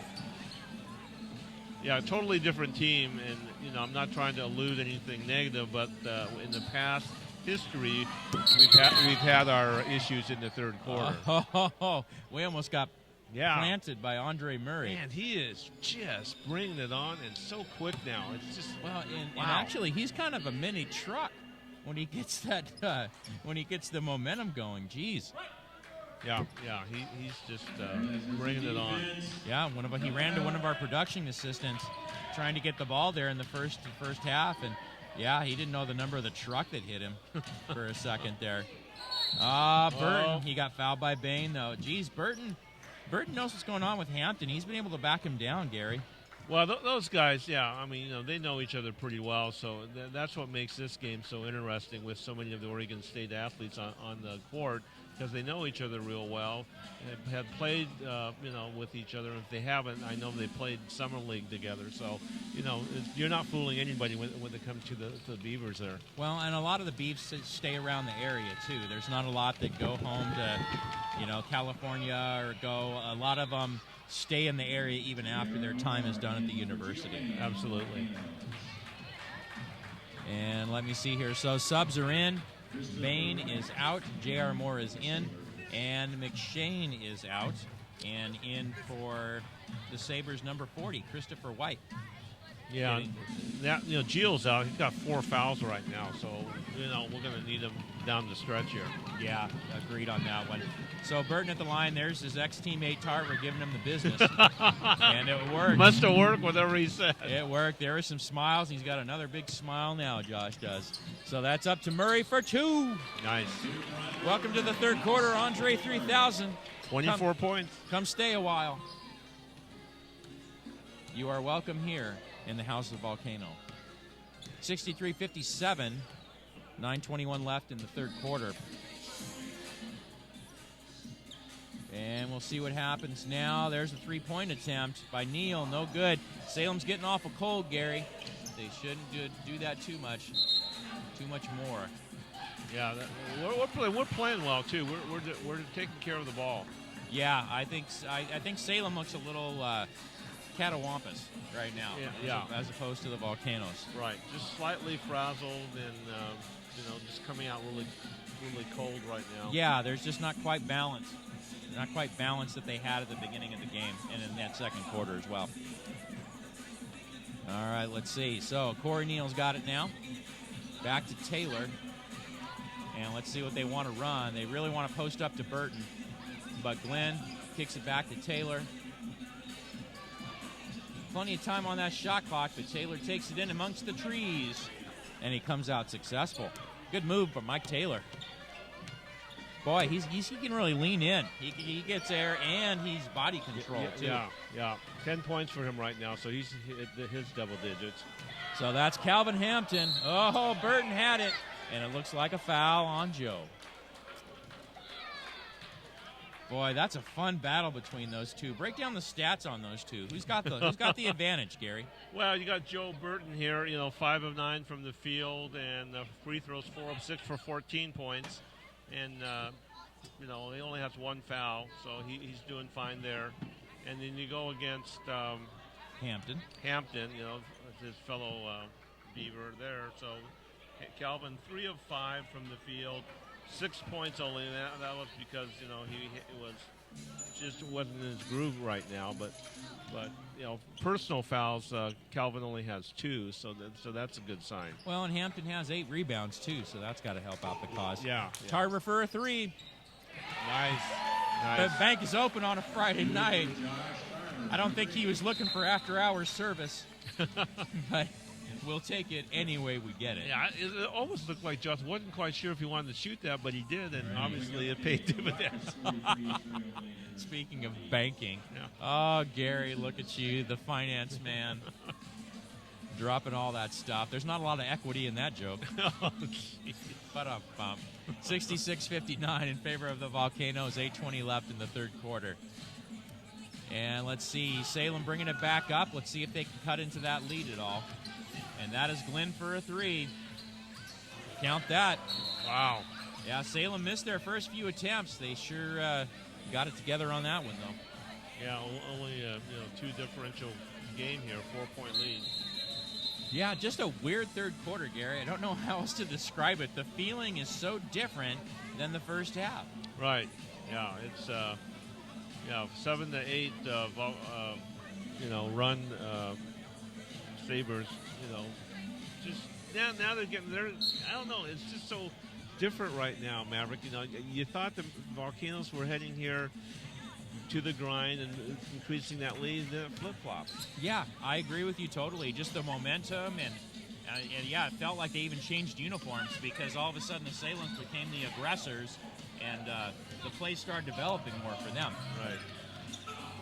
And Glenn, all for the job. Yeah, offensive. Yeah, I thought Corey was pretty set there. So. Yeah, very nice for Largent. Right now, the Volcanoes seem to be trying to figure it out. Hampton, Largent talking a little bit, and Largent and Murray were talking, and Tarver's smiling, so something's going on here. And now he's talking to Largent. This is interesting. I'd like to mic him. I would. Yeah, that would be. I think Josh is kind of doing instructions there, and it's only their second game, so there's still That's that true. communication factor that Shelby was alluding to Well, earlier in the game. And they're first with Largent, too. Lean in for Corey, no. Taylor seemed to play a pretty straight-up defense, didn't lean in on him at least. And now Taylor back to Largent, back on Largent, no. But Burton with the rebound. And it's back to Glenn. Let's see if he gets another three down. No, not right now. And there's Burton back at the top of the three line there. And he's putting it down.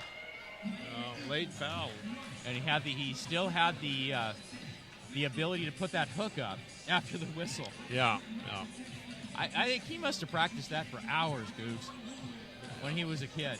Oh, he had to. You just don't all of a sudden shoot that Develop shot. half hooks. Right. And behind the back pass. It's right. over your head. Yeah. Interesting stuff. I'd get the feeling like he put a screen up or something and would bounce it back to him or something of the sort. All right, so that's Burton down there. He got J.R. Moore on him now since he seemed to be having a little more success with Hampton. He tried to bullet pass, but Andre 3000 picked it off. And here he goes. Oh, here's that fifth gear. But Taylor helped him cut him off there. But double team there. Down to Hampton working on Glenn. No. Nope. Good shot, too. Good opportunity right there. And there's Glenn for another three. Watch out. Wow. He's got a little bit of smoke coming off him, Googs, because he's hit a couple of those. 16 points for him, so it's working. 1 point game for the Volcanoes. And there's Murray for a three. Doesn't answer back. And who gets that ball? Where's it going? It's going Salem. The ball's not bouncing right either. So Hampton coming out of the game. Mike Ward coming in. Looks like they're going to go a little bit smaller, Gary. Yeah, a little bit smaller and going with just one true big man instead of two like they've been doing most of this game. And you got quite a bit of capabilities now for the three-point shots that open up. You got about 3 or 4 of our guys that can hit that three. And then Gio Bain, you said he has 4 fouls, correct? Right. Okay, so I don't think we'll be seeing him this quarter. Oh, he's got 5. 5 now. Excuse me, 5. Yeah, we're probably not seeing him till halfway through the fourth, if at all. If at all. But yeah, it's going to be late for Well, him. you know, here's the depth issue you were talking about, Gary. That's why teams need it, because you get foul trouble beyond the injuries and overseas call-ups, and people have regular jobs in the IBL too. Most of them do. Right. Because they're just trying to live life. Wow. And Mike Taylor for a 3. 3 threes for Salem in this third quarter. And here they come. Well, let's see what happens. Looks like they're going to the bench some more. Hey, Pack 320 likes the Volcanoes, Gary. Why don't you? We know you do. All right, Mike Ward for a 3. We're off. We're No. off on those. Taylor. Taylor's got it. He's looking for the open man, but he's going to keep it. Booyah! Taylor 2 in a row, and Salem, they got some momentum, and take a look at that. They come back to that timeout real happy, and the Volcanoes are kind of scratching their heads right now. I don't know how to describe this third quarter so far. Well, but, I don't like how you did the 2011 jinx by how you mentioned it. 17-7 run right now. Why don't you go?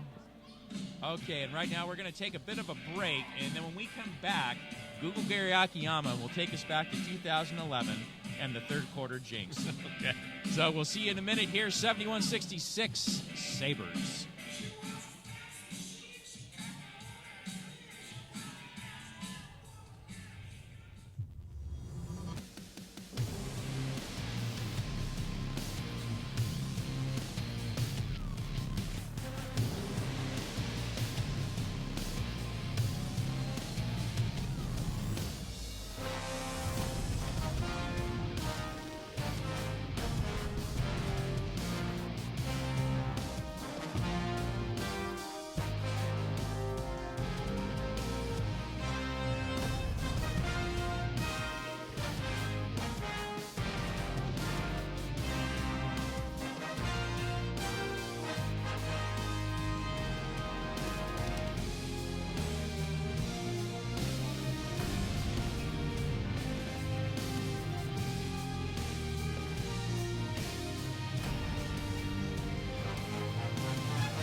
Hey guys, so I was just in the huddle, and they're turning this game into a defensive game as of right now.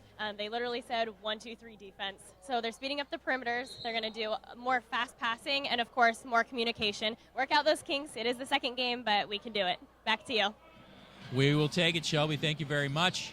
And so Gary Akiyama, I teased going to the break about the year 2011 and about the third quarter. Talk a little bit about that, and why did you jinx us? I never want to jinx us. I shouldn't even mention it. We were talking there at the break. 17-7 run, and back in 2011, now it was a good year, though, because that's when we won the championship. That's right. So it's not all bad. But the third quarter, for some reason back then, was our nemesis to ourselves. We just couldn't score. That's when the teams would catch up, either tie us or go ahead. But fortunately, the fourth quarter was a great quarter for us. And so it's not all that bad, but we just got to shake that. And hopefully that will start right there with Andre. Most def. And the third quarter, it was kind of like a Bermuda Triangle. It just went missing. I mean, all the Volcano halftime lead would go missing, or if they had a lead, it wouldn't extend. It would just stay even, or, even shrink by a few points. So that was what he was referring to. And last week we didn't have it, but tonight we have to this point. But let's see what happens. Dan Feast leading the charge. He finds Andre Murray. Back to Feast for a three. Nice. 2 3-pointers back to back. That's right, and he's in that coffin corner, as you like to call it. Yeah. It is a Dan Feast night. 71 apiece, 4:34 left, third quarter. And you just noticed right there, Maverick, with Feast in there, see how the momentum has changed? Well, and also, did you notice you have three guards with Ward, Murray, and Feast in that lineup? Right, and that's why you got three guys out there with 3-point capability, and we're right back in the game now. Ty. Well, and speed. Oh, speed. Incredible speed. Yeah, it's crazy just how the different lineups that Joe Navarro can put out there. You can focus on speed with one lineup. You can focus on height with another lineup. Right, and Joe's astute enough. With J.R. Moore there, actually I like that because with J.R. Moore has been very effective with Joe Burton so far tonight. And not to say that Gio hasn't done his job, but J.R.'s done a little bit better. Yes, that's exactly right. It just seems to be a better matchup for Moore going on to Burton. So at least tonight. Yes, good call on that. So Feast went over and back, and the Sabers have it. Navarro getting another sub up there. Looks like Calvin Hampton's going back in. Largent's on his side there, so I'm sure he'll be back in sooner rather than later. And there's Burton going to work on Moore. Flips it out to Glenn. Turnaround. No good off the window. Here comes Pip Bloodsaw. He is forcing the issue. And he finds Feast for a three after the pump fake. Oh, almost. And he gets the ball back. Wow, he's quick. He's quicker than you thought. Yeah, he can get to that ball, can he? All right, Volcanoes retain possession. And we have Calvin Hampton coming in now. Is he coming in for more, or are they going to go back to two big dudes? Well, this will be interesting to see what happens here. As Navarro is talking to the officials. So he goes in for more. And time to go back in against his old college teammate. What's the foul situation with Hampton and Moore? Well, Hampton, he has 3 personal fouls, and J.R. Moore has 3 personal fouls as well. Okay. So it looks like those two will rotate. You won't see Gio, like you said, because of the 5 for a long time. Yeah, it won't be till the fourth quarter. Andre Murray now leading all scorers with 28 points. And I think as well, Gary, about the Brian Morris acquisition that we were talking about on the roster there. Remember you were saying he was going to come back. It sure looks like he's in the mix, but not here this evening. Another big body. Yeah. Because with foul trouble and, like you were saying, the possibility of some guys experiencing that call-up or that call-over right to the foreign lands, you need more big bodies, and Morris can certainly fill that. Yeah. And it's 54-50 Blazers. Nice. We just got the word. Game 6 against the Rockets. That's at the Moda Center tonight. So the real fans showed up here. They did, actually. The O'Connell Sports Center. They did. And I was, and we were kidding about when we were texting each other. And here's how dedicated I am. I had tickets for that game, really good tickets. But, hey, I'm a Volcano through and through, so I'm here. Hey, you bleed blue and red, sir. And Brian Hunter, our esteemed owner, and Jackie Moon, imitator, he also has season tickets. Yeah. And he passed them up. So when push comes to shove, we're Volcano fans. There you go. It's about the Canos, baby. Burton. Oh, and a tip in. No. Boy, everything but the bucket. Ward gets it up ahead to Murray. He splits it. Nice. Andre, take us home. 74-71 Canos. Oh, and Murray got behind him to mess up the shot. Glenn wants a three. Kicks it over. Murray almost stole it. Uh-oh, the ball is loose. There's some numbers. Murray by himself. Oh, he got hacked there, boy. And it was very interesting because Feast, Gary, was sprinting over to the corner. Right, yeah. I like that. He was the safety valve option there. Very good offensive transition there. Yeah, and Pip's still in the middle of that, too. Pip's always there, for something. And I still want to see Pip's insurance play. Remember that? Oh, definitely. Tricky play. Oh, yeah, when he'd get that steal on the full court press. Yeah. Yeah, it was like one a game for a couple of years. Yeah. Anthony Sanchez there on the other end got a little something to the head. Hopefully just a small concussion. And he seems to be doing all right now. But Mike Taylor coming in. He is coming in for Glenn, number 33. Right. So we will see how that changes things up. Looks like they're going to go a little fast, too, because they have Pascal, Taylor, and Sanchez in. Yeah, Terrence Glenn just went out 19 points. Joe Burton 14 points. Mike Taylor 18 points. So it was pretty balanced scoring. Well, so now with McShane and Glenn on the bench, they're going small. Yep. So this will be interesting because the Canos only have one big man out there as well and 4 guards. Right. If you want to get technical, which I know you do. There's Burton. Boy, Gary, he's a force. Yeah, he's changed his game so much from last season. With the weight loss and, of course, playing overseas. Nice Feast there. And Feast, another 3. Boy, he is playing himself into the rotation, Gary. And Sanchez for Deuce. It cuts at 79-75. We got some Saber fans here on the other side, Gary. I'm liking that. Yep. Some Salem fans there. Yeah, came out. I like it. All right, and there was almost a steal, but we have numbers now. A 3 for Murray. No. Oh, whose ball? Looks like ours. Saber ball. Yeah, it looked like Pascal touched it a little bit after Feast did. So there's the Salem crowd, and they were here early, actually. They were here, about 6 to 6:30, about 6:15-ish, Gary. Okay. They're not here playing the games. Just to watch a game. Yeah, they have a good support down there, so I'm glad to see the Salem Saber made the trip. Definitely. In for a little bit of a run here, number 52 for the Sabres, Wyatt Graziano. Was in the rotation last year, and haven't seen him, I think, tonight. So he's a guy who can shoot, big guy who can shoot a little bit, too. But he's guarding Hampton here for a few minutes, and they're trying to buy time to the end of the quarter. And now a foul on the floor. Let's see what we got. What was the call, Gary? What was the call? I was watching Kano come by here. He blocked my view. Me too. That dog. Yeah. That's the Kano mascot. Now, who's Kano Kano's tonight? mascot. Kano. Well, you had a rumor going on for years. For about 3 years now. Who would you say it was? Boy, you're just setting me up. No, it was affectionately we always kid it was Jake Carlisle. Yeah. The couple of years he'd been gone from us, we said he had transitioned into Kano. So, that's pretty diversified. Kano and also color commentary. Well, and we had a tall Kano, too. So it's got to be Jake. It certainly wasn't Mike or I. Yeah. I will mess with, when the three of us get together on the air, we'll mess around with that one. Kevin West with a steal. He splits past 3 people. Move that ball, Vancouver. Nice. And that's Mike Ward in the corner. Take that 3, baby. Oh, nice chip in Kevin West. Kevin West. Nose for the ball. 83-75, Vancouver. Yeah, that's the way they want to run it. Joe's pretty pleased right now. Yeah, I like that. And the pressure, Pip, he just gets it going. Pip just gets the pressure going. Yeah.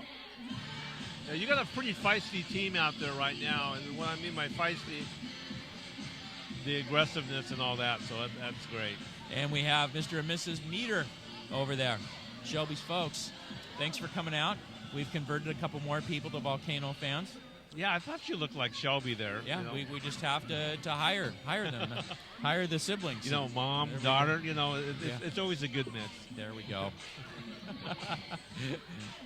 Great. I'm glad we have him with us. Glad we have Shelby with us in this 10th season of the IBL in Volcano basketball. So, Gary, it just blows my mind over the years of how the game has changed, the players, and the athleticism. There you go. I love that word when you say athleticism. You like that? Yeah. I hope that's a real word.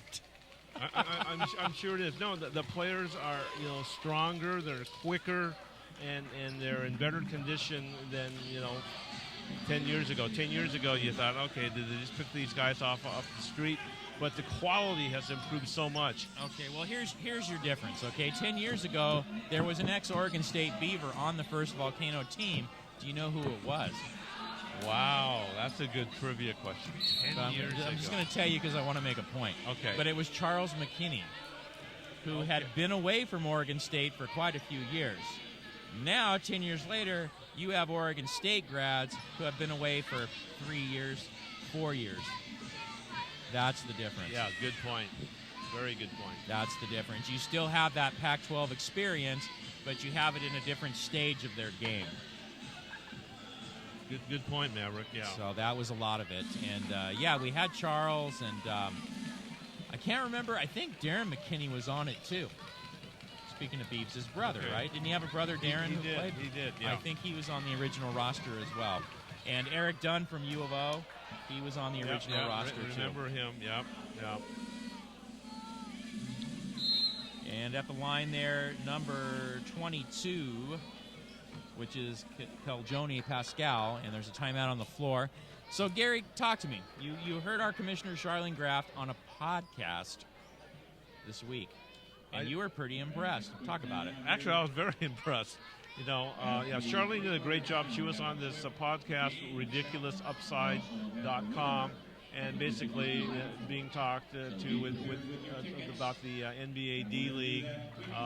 Just was interviewing Charlene about the future of the IBL, how the IBL has progressed, and the relationship that we're trying to establish with the NBA D League. And Charlene, I'm not kidding you, she handled that so admirably and was very informative. And really, you know, is a great spokesperson, as she should be, being the commissioner for the IBL. So it was a very, very good dialogue. A lot of listeners, I thought, were on there, and certainly I was very happy with just the public relations and the effort that she's making and the IBL's making to establish a relationship, a partnership, if you will, with the NBA D League. And as you were saying, Gary, as we take a look at there, Miss Graff right there, and as you were saying, Gary, at least the article on IBL.com was talking about it, was that she became quite a big fan of the D League. She can go in and with these guys and talk shop, so to speak. And right now, speaking of talking shop, it's time for Shelby Meter. Hey guys, so as I was saying earlier, Coach was wanting a defensive game. Well, it looks like it's an offensive game now. We just scored a lot since the last time we chatted. So same thing, lots of communication. They're doing an amazing job. Keep it up. Coach had nothing but motivation to tell these guys. Back to you. Thank you very much. And that's how we try to do here at the table. We try to motivate each other, you know, positive talk, and I think that's a good thing for the IBL. And the second free throw is converted by Pascal, so 83-77 Sabers. And like she brought up the point, Gary, it has kind of turned into an offensive game. What did that for Vancouver? Well, I think what did that for us was you know, look who's in there now. We got Feast. Oh, I just noticed Brad Leckenberg's back in there, and Kevon West, Pip, and what the combination with Mike Ward in there. With that combination in there, you're going to be a little more aggressive. We're a little smaller, but they're going to move that ball, you know, very fast up the court and then down the court, and I think that's what got the momentum back.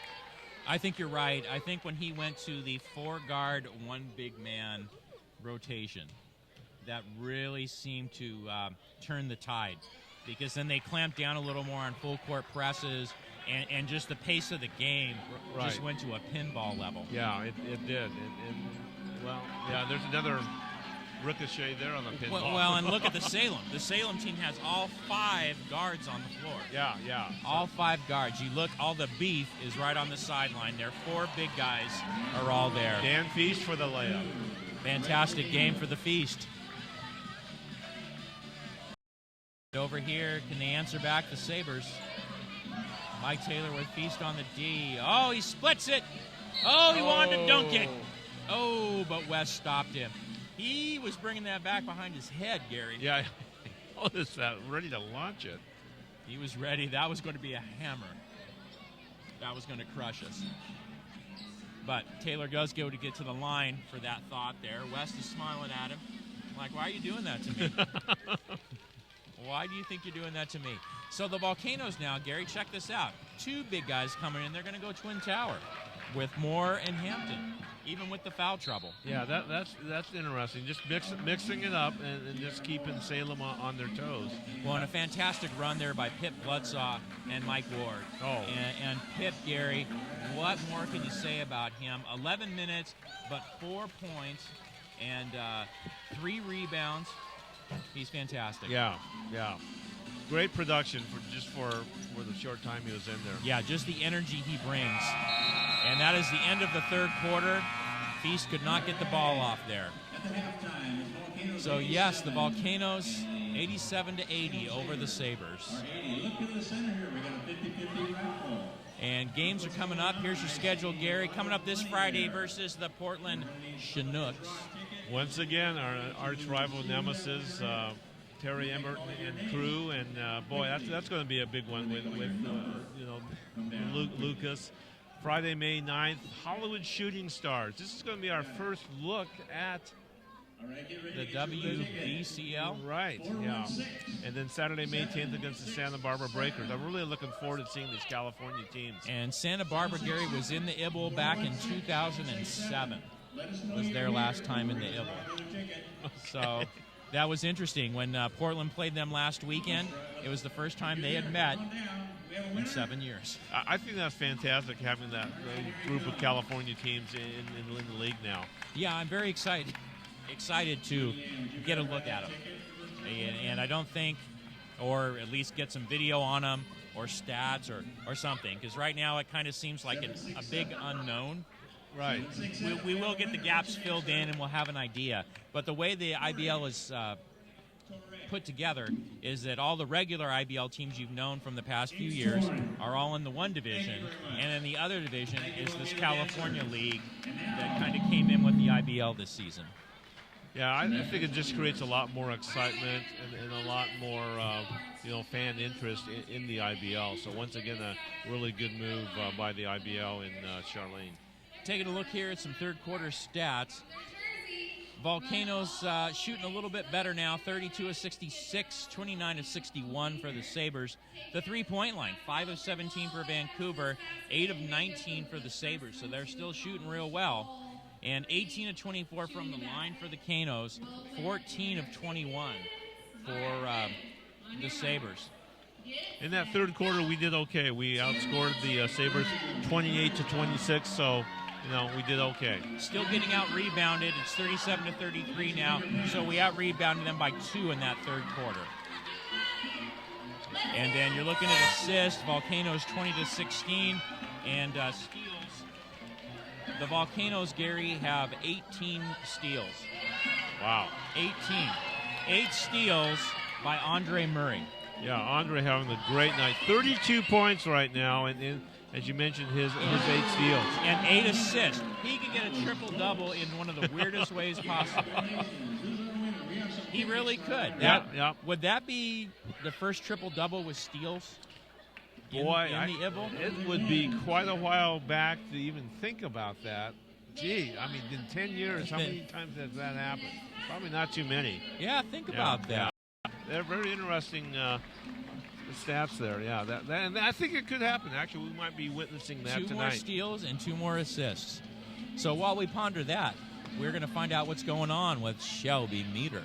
Hey guys, so we're going into the last quarter, and so Coach said much better on the intensity on that one. So we're really going to utilize the players, Brad, Feast, and Calvin on this next play. Try and get out there. So let's see what they can do. Back to you. Thank you very much, Shelby. So 87-80 as we start this fourth quarter. The Volcanoes are up on the floor for Vancouver. Feast, Moore, Hampton, Brad Lechtenberg, and Kevin West. And there's Lechtenberg for a launch. But no, West, another key rebound. Boy, he gets the rebounds when they're important. Yeah, he can get up there. He's won't show up in the Lechtenberg again on a pick. There we go. It's the launch, baby. Yep. It's the launch. Getting warmed up. 1 of 3 now. So he's getting warmed up. Yeah, Cape Canaveral is being built as we speak. And here we go. 10-point lead for the Volcanoes. The crowd is getting into it. And there's a turnover. There's a turnover, Volcano ball. Good time to capitalize. Here we go. Yeah, I think Salem, they brought in their 2 big men, McShane and Burton, when the Volcanoes countered. So, yeah, I think the Volcanoes really are doing well with the matchups. Nice. Dan Feast, he might be player of the game. I know Murray's got more points, but Feast, man, I didn't expect this at all. No. Great move there. Oh, just on fire. Yeah, and some threes and just a heady play. And there goes Burton. And that is number 30, Anthony Sanchez. Burton behind his back over to McShane. Back to Sanchez for a 3 at the buzzer. No. Great D by the Volcanoes. Let's see if they turn it over into points. Kevin, you got that ball back, though. Yeah, he did. He kind of handed it to himself. Yeah. Kind of a assist on assist. Where's the sweet Georgia Brown once again? All right, so West, he knew he gave one away right there, but he's pretty confident he'll get another look, and I agree with him on that. 92-80 in favor of your Volcanoes. McShane is tied up by J.R. Moore. Yeah, this is what, Joe was looking for, speeding up the play, being aggressive, attacking the baskets, offensively and defensively, and right now it's proven to be a good thing here. That is correct. So now on the floor there for the Sabers, it is Taylor, it is Burton, McShane, Sanchez, and Neal. Yeah, three Volcanoes around them, so the defense is definitely on them. Oh yeah. Oh, and made them travel. Wow, got to travel out of it. Great D the last 2 times down the floor. Yeah. Fantastic defense. And that's the thing, when people see the scores, they automatically want to say there's no defense being played, but it's different, Gary. It is in certain places that the defense is being played. Right. Obviously a lot of offense, but you got to really appreciate the defense when it does happen. Well, that's how the teams get a 10-2, 14-2 run. They string a couple of stops together to go with the offense. Right. And Volcanoes, looks like they're getting the ball back. Joe Burton on the ground there. Hampton helping up his old friend. Yeah, great sportsmanship there. The other good thing about it now, all these players, for the most part, respect each other. Ooh, and our commissioners gave us the news. Portland Chinooks 119, Bellingham Slam 116. Wow, okay. The Slam haven't lost in Bellingham in like 2 years. Wow. Yeah, that's going to be a momentum swinger possibly. Well, and why couldn't have that been us? This year, Gary, the streak will be broken in Bellingham. Boy, I hope so. Well, and once again, we were talking about transition years with the Volcano, Gary. The Slammer going through that as well. New head coach Tyler Amaya. They have a couple guys fresh off of the Western team from last year that they're mixing in. Right.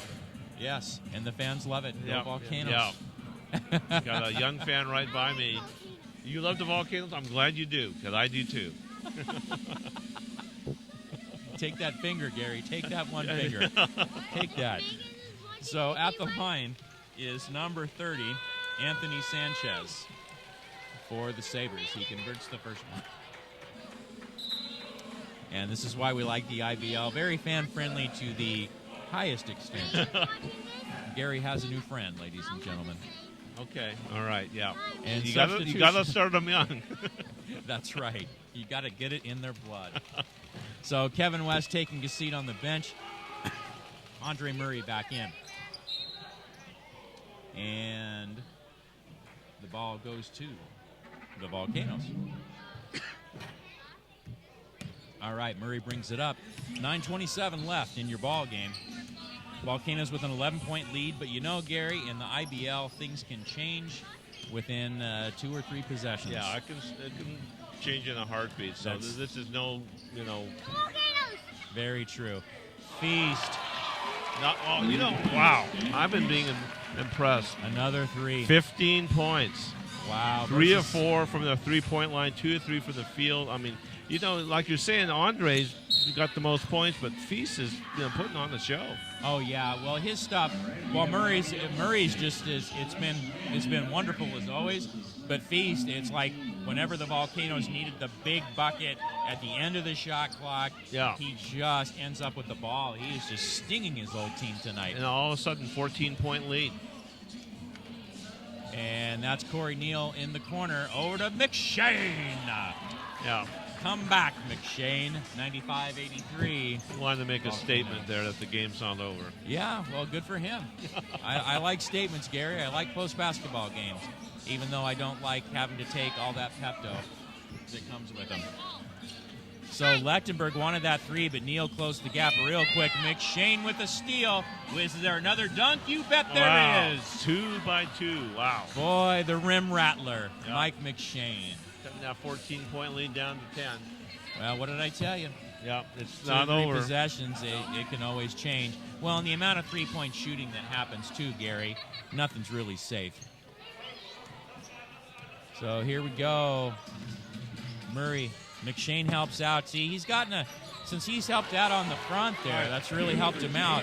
But right there, J.R. Moore got a jumper, and that combats that. So 97-85, 7:47 to go in this ball game. And Sanchez down to Joe Burton. There's a hook, and it's good. 97-89. So Sabres coming back, Gary. Well, yeah, like I said earlier, now here's Feast launching, and he makes his 3s. What a game, Maverick. My goodness. Yeah, they need to talk to him on the post game. Note to Shelby, Dan Feast, talk to him. 22. She knows, Gary. Yeah, well, yeah. I want to hear from this guy. I want to hear from him after the game. Come on, Shelby knows what's going on. That's Give right. me a break. That's right. All right. So the Volcanoes have the ball, 11-point lead. Largent comes in. Lechtenberg's coming out. Yeah, I don't think Dan Feast is going to sit down for the rest of the night. Boy, I'd keep him in there. I'm all of a sudden 18 points. Second leading scorer for the Volcanoes. Actually. Yeah, 20 points. Excuse me, it's 20 by points. quite a margin now. Yeah. Quite a margin.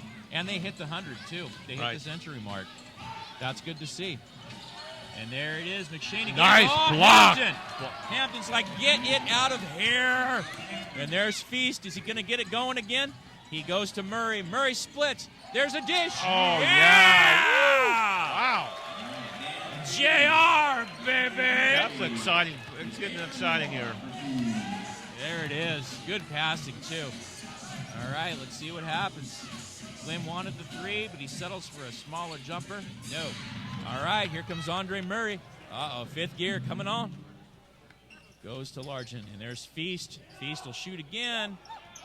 A little hard there. Yeah, not quite. The on-fire option from the video game he's been playing, it might have worn off. Yeah. We'll see if he gets it back. 102-89, 6 minutes to go. Volcanoes seem to have this one in control, so let's see what happens. No, we just got to keep the momentum going. You can't back off, and once we get that rhythm going like we are now, I would give us the green light now, Rick. I wouldn't back off anymore. Oh no. There's too much depth for the Canos to do that for starters. And I mean, think about that. Josh Tarver, fantastic player, our starting point guard, and he has 15 minutes tonight. Right. Still has 6 assists in those 15 minutes, but yeah, 15 minutes. I mean, it's just the balance this team has and how Navarro can play the hot hand. It's amazing. Right, yeah. And that's what a good coach would do. Oh, there was almost an oop. Taylor gets it swatted away. He's going to the line. I think JR kind of interfered. Yeah, he's admitting that. That's okay, JR. Well, and that's fine because that's what they want to do. It's just disrupt. It's not really try to steal the ball or make the block every time. It's just disrupt what they want. I mean, that's part of the game of basketball, right? Yep, absolutely. Yeah, you got to expect fouls, and yeah, Joe's just applauding Dan Feast over there, and just I can tell by just his reaction that he is so pleased. Yeah, feast tonight. That is for sure. I guess we could do a lot of jokes with that feast or famine and all that. You should have saved that for another time. Gary, yeah, okay. I better hold my tricks in my bag. Keep that in your bag of tricks. Yeah, and and that's speaking of logic. Yeah, I had a class in college that's what he actually said. Keep that in your bag of tricks. So there you go. So Gary, talking a little more about tonight, the differences that you saw, especially in this fourth quarter. Well, what I saw in this fourth quarter that we stepped on the pedal. We just went to aggressiveness, fast break. Just ran our transition, and we had our fast players in there. So the adjustments like you've been talking about all night is proving very fruitful for the Volcanoes so far this season. Well, and when they went to that 4-guard, 1 big guy lineup, I mean that really seemed to kind of rattle what Salem was trying to do. Yeah. So that's a good theory. It's not always about the big men. The little guys in this league have an important role. Exactly. So, Vancouver Volcano Dancers, great job as usual. And the coach, Desiree Good, year after year. This has been year 7, I think, of them, possibly even year 8. So, well, even the Volcano Dancers, new look this year, a lot of new girls. That's right. And but what they've done, there's quite a few that have went on to the Blazers, to the Rosebuds, for the Winterhawks. One gal went on to be a Sea Gal for the Seattle Seahawks as well. Okay, nice. And let's go back over to Shelby Meter. What's going on? Hey guys, so it just turned out to be a 100-point game. We have a 13-point lead, and number 22, Feast, he's on fire. So Coach is definitely going to keep using him. I was kind of peeking over at some of the plays, and he's definitely going to put him right in the front. So keep doing what he's doing. Back to you guys. Thank you, Shelby. And peeking in. I like that. Get the info, get the skinny. That's right, get the skinny on this. And so Mike Taylor at the line. So yes, the Volcanoes, Gary, in the 10 years have built a foundation. So it's, I think probably since it's year 10, I'll be sitting here saying that a lot this season. But hopefully you'll be all right with that. Well, we should be proud of that. I mean, I'm perfect with that. I mean, 10 years in any league is quite an accomplishment, but the way the Volcanoes have done that it's just been incredible. Well, and it's like you were saying when you were talking about the crowds, the way they used to be and what it's like now.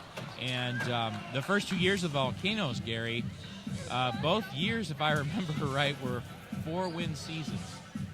I think maybe the year one was 1, and the next 2 were 4. I think.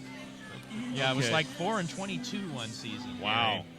And when you get to it now, and when you're only losing 2 games on your home court all season, or running the table like we did last year on the home court, it's amazing.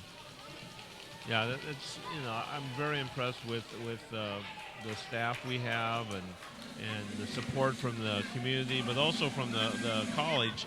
Usually President Bob Knight comes to most of our games. I haven't seen him tonight, but he's usually here most of the games. Yeah, the General was here last for the opener. Nice. So, yeah, I'm really glad he's been on board since the Volcanoes moved to Clark to make it their official home court. And that's been going on for about 6 years now, and it's been great. It's great just to have a place to call home. And like you said, you pack it in here, you make it special. And speaking of special, Corey Largent, but not quite on that shot. And here comes Glenn back with an 11-point deficit for the Sabers. What do they need to do, Gary? How do they get back in this thing? Well, Sabers are just going to have to play, I think, more aggressive as well. They're going for their 3-point shots. Obviously, you got to make those if you want any chance. But look at that steal for Murray, and not the deal. Almost. And Largent almost had that put back. All right, Glenn comes back. No. They've hit, I think they missed about the last 4 3-pointers, Gary. Yeah. It's gotten cold on them. Yep. And it's a bad time to get cold. Oh, Burton with the steal. Oh, my goodness. Boy, that came out of nowhere. Joe Burton, he picked a pocket. And JR's looking at his tooth, so hopefully he can pick that also. He was up there like that. I didn't see that. All of a sudden, I saw Joe Burton with the ball and a reverse layup. Yeah. Crazy. Yeah, Burton's been phenomenal, but they just haven't quite had the help.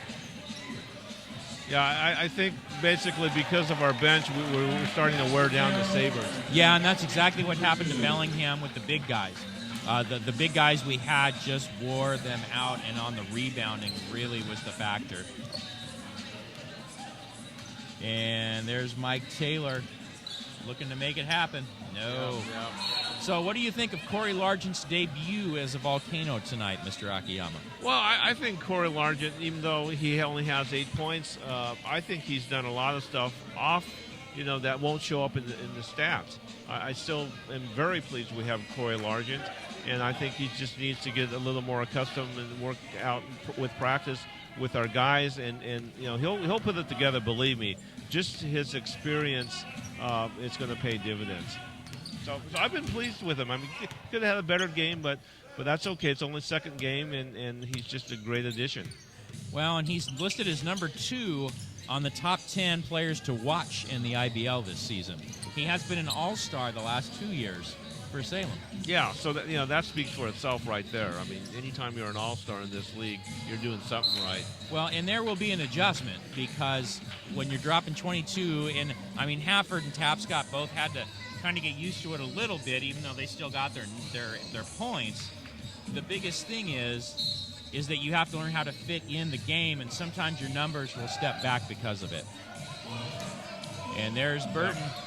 He's doing another reverse. Wow.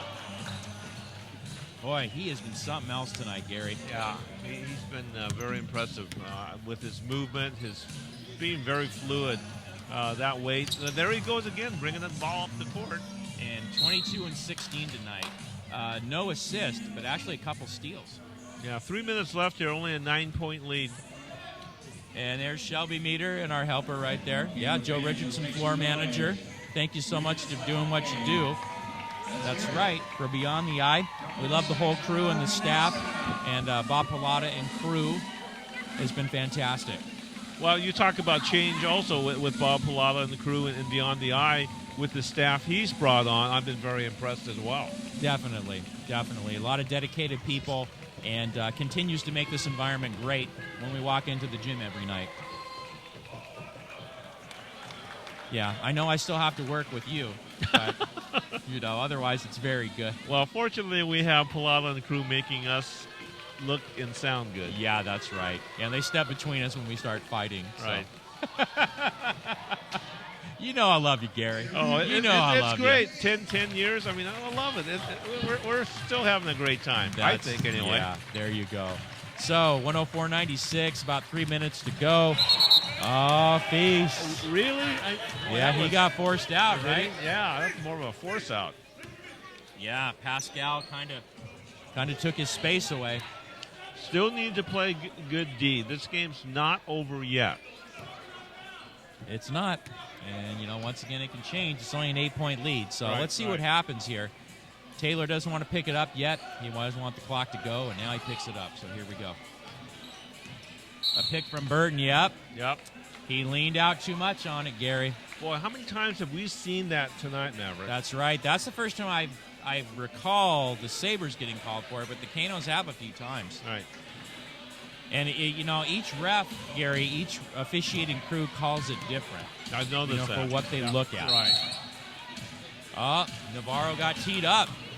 First of the season for Joe.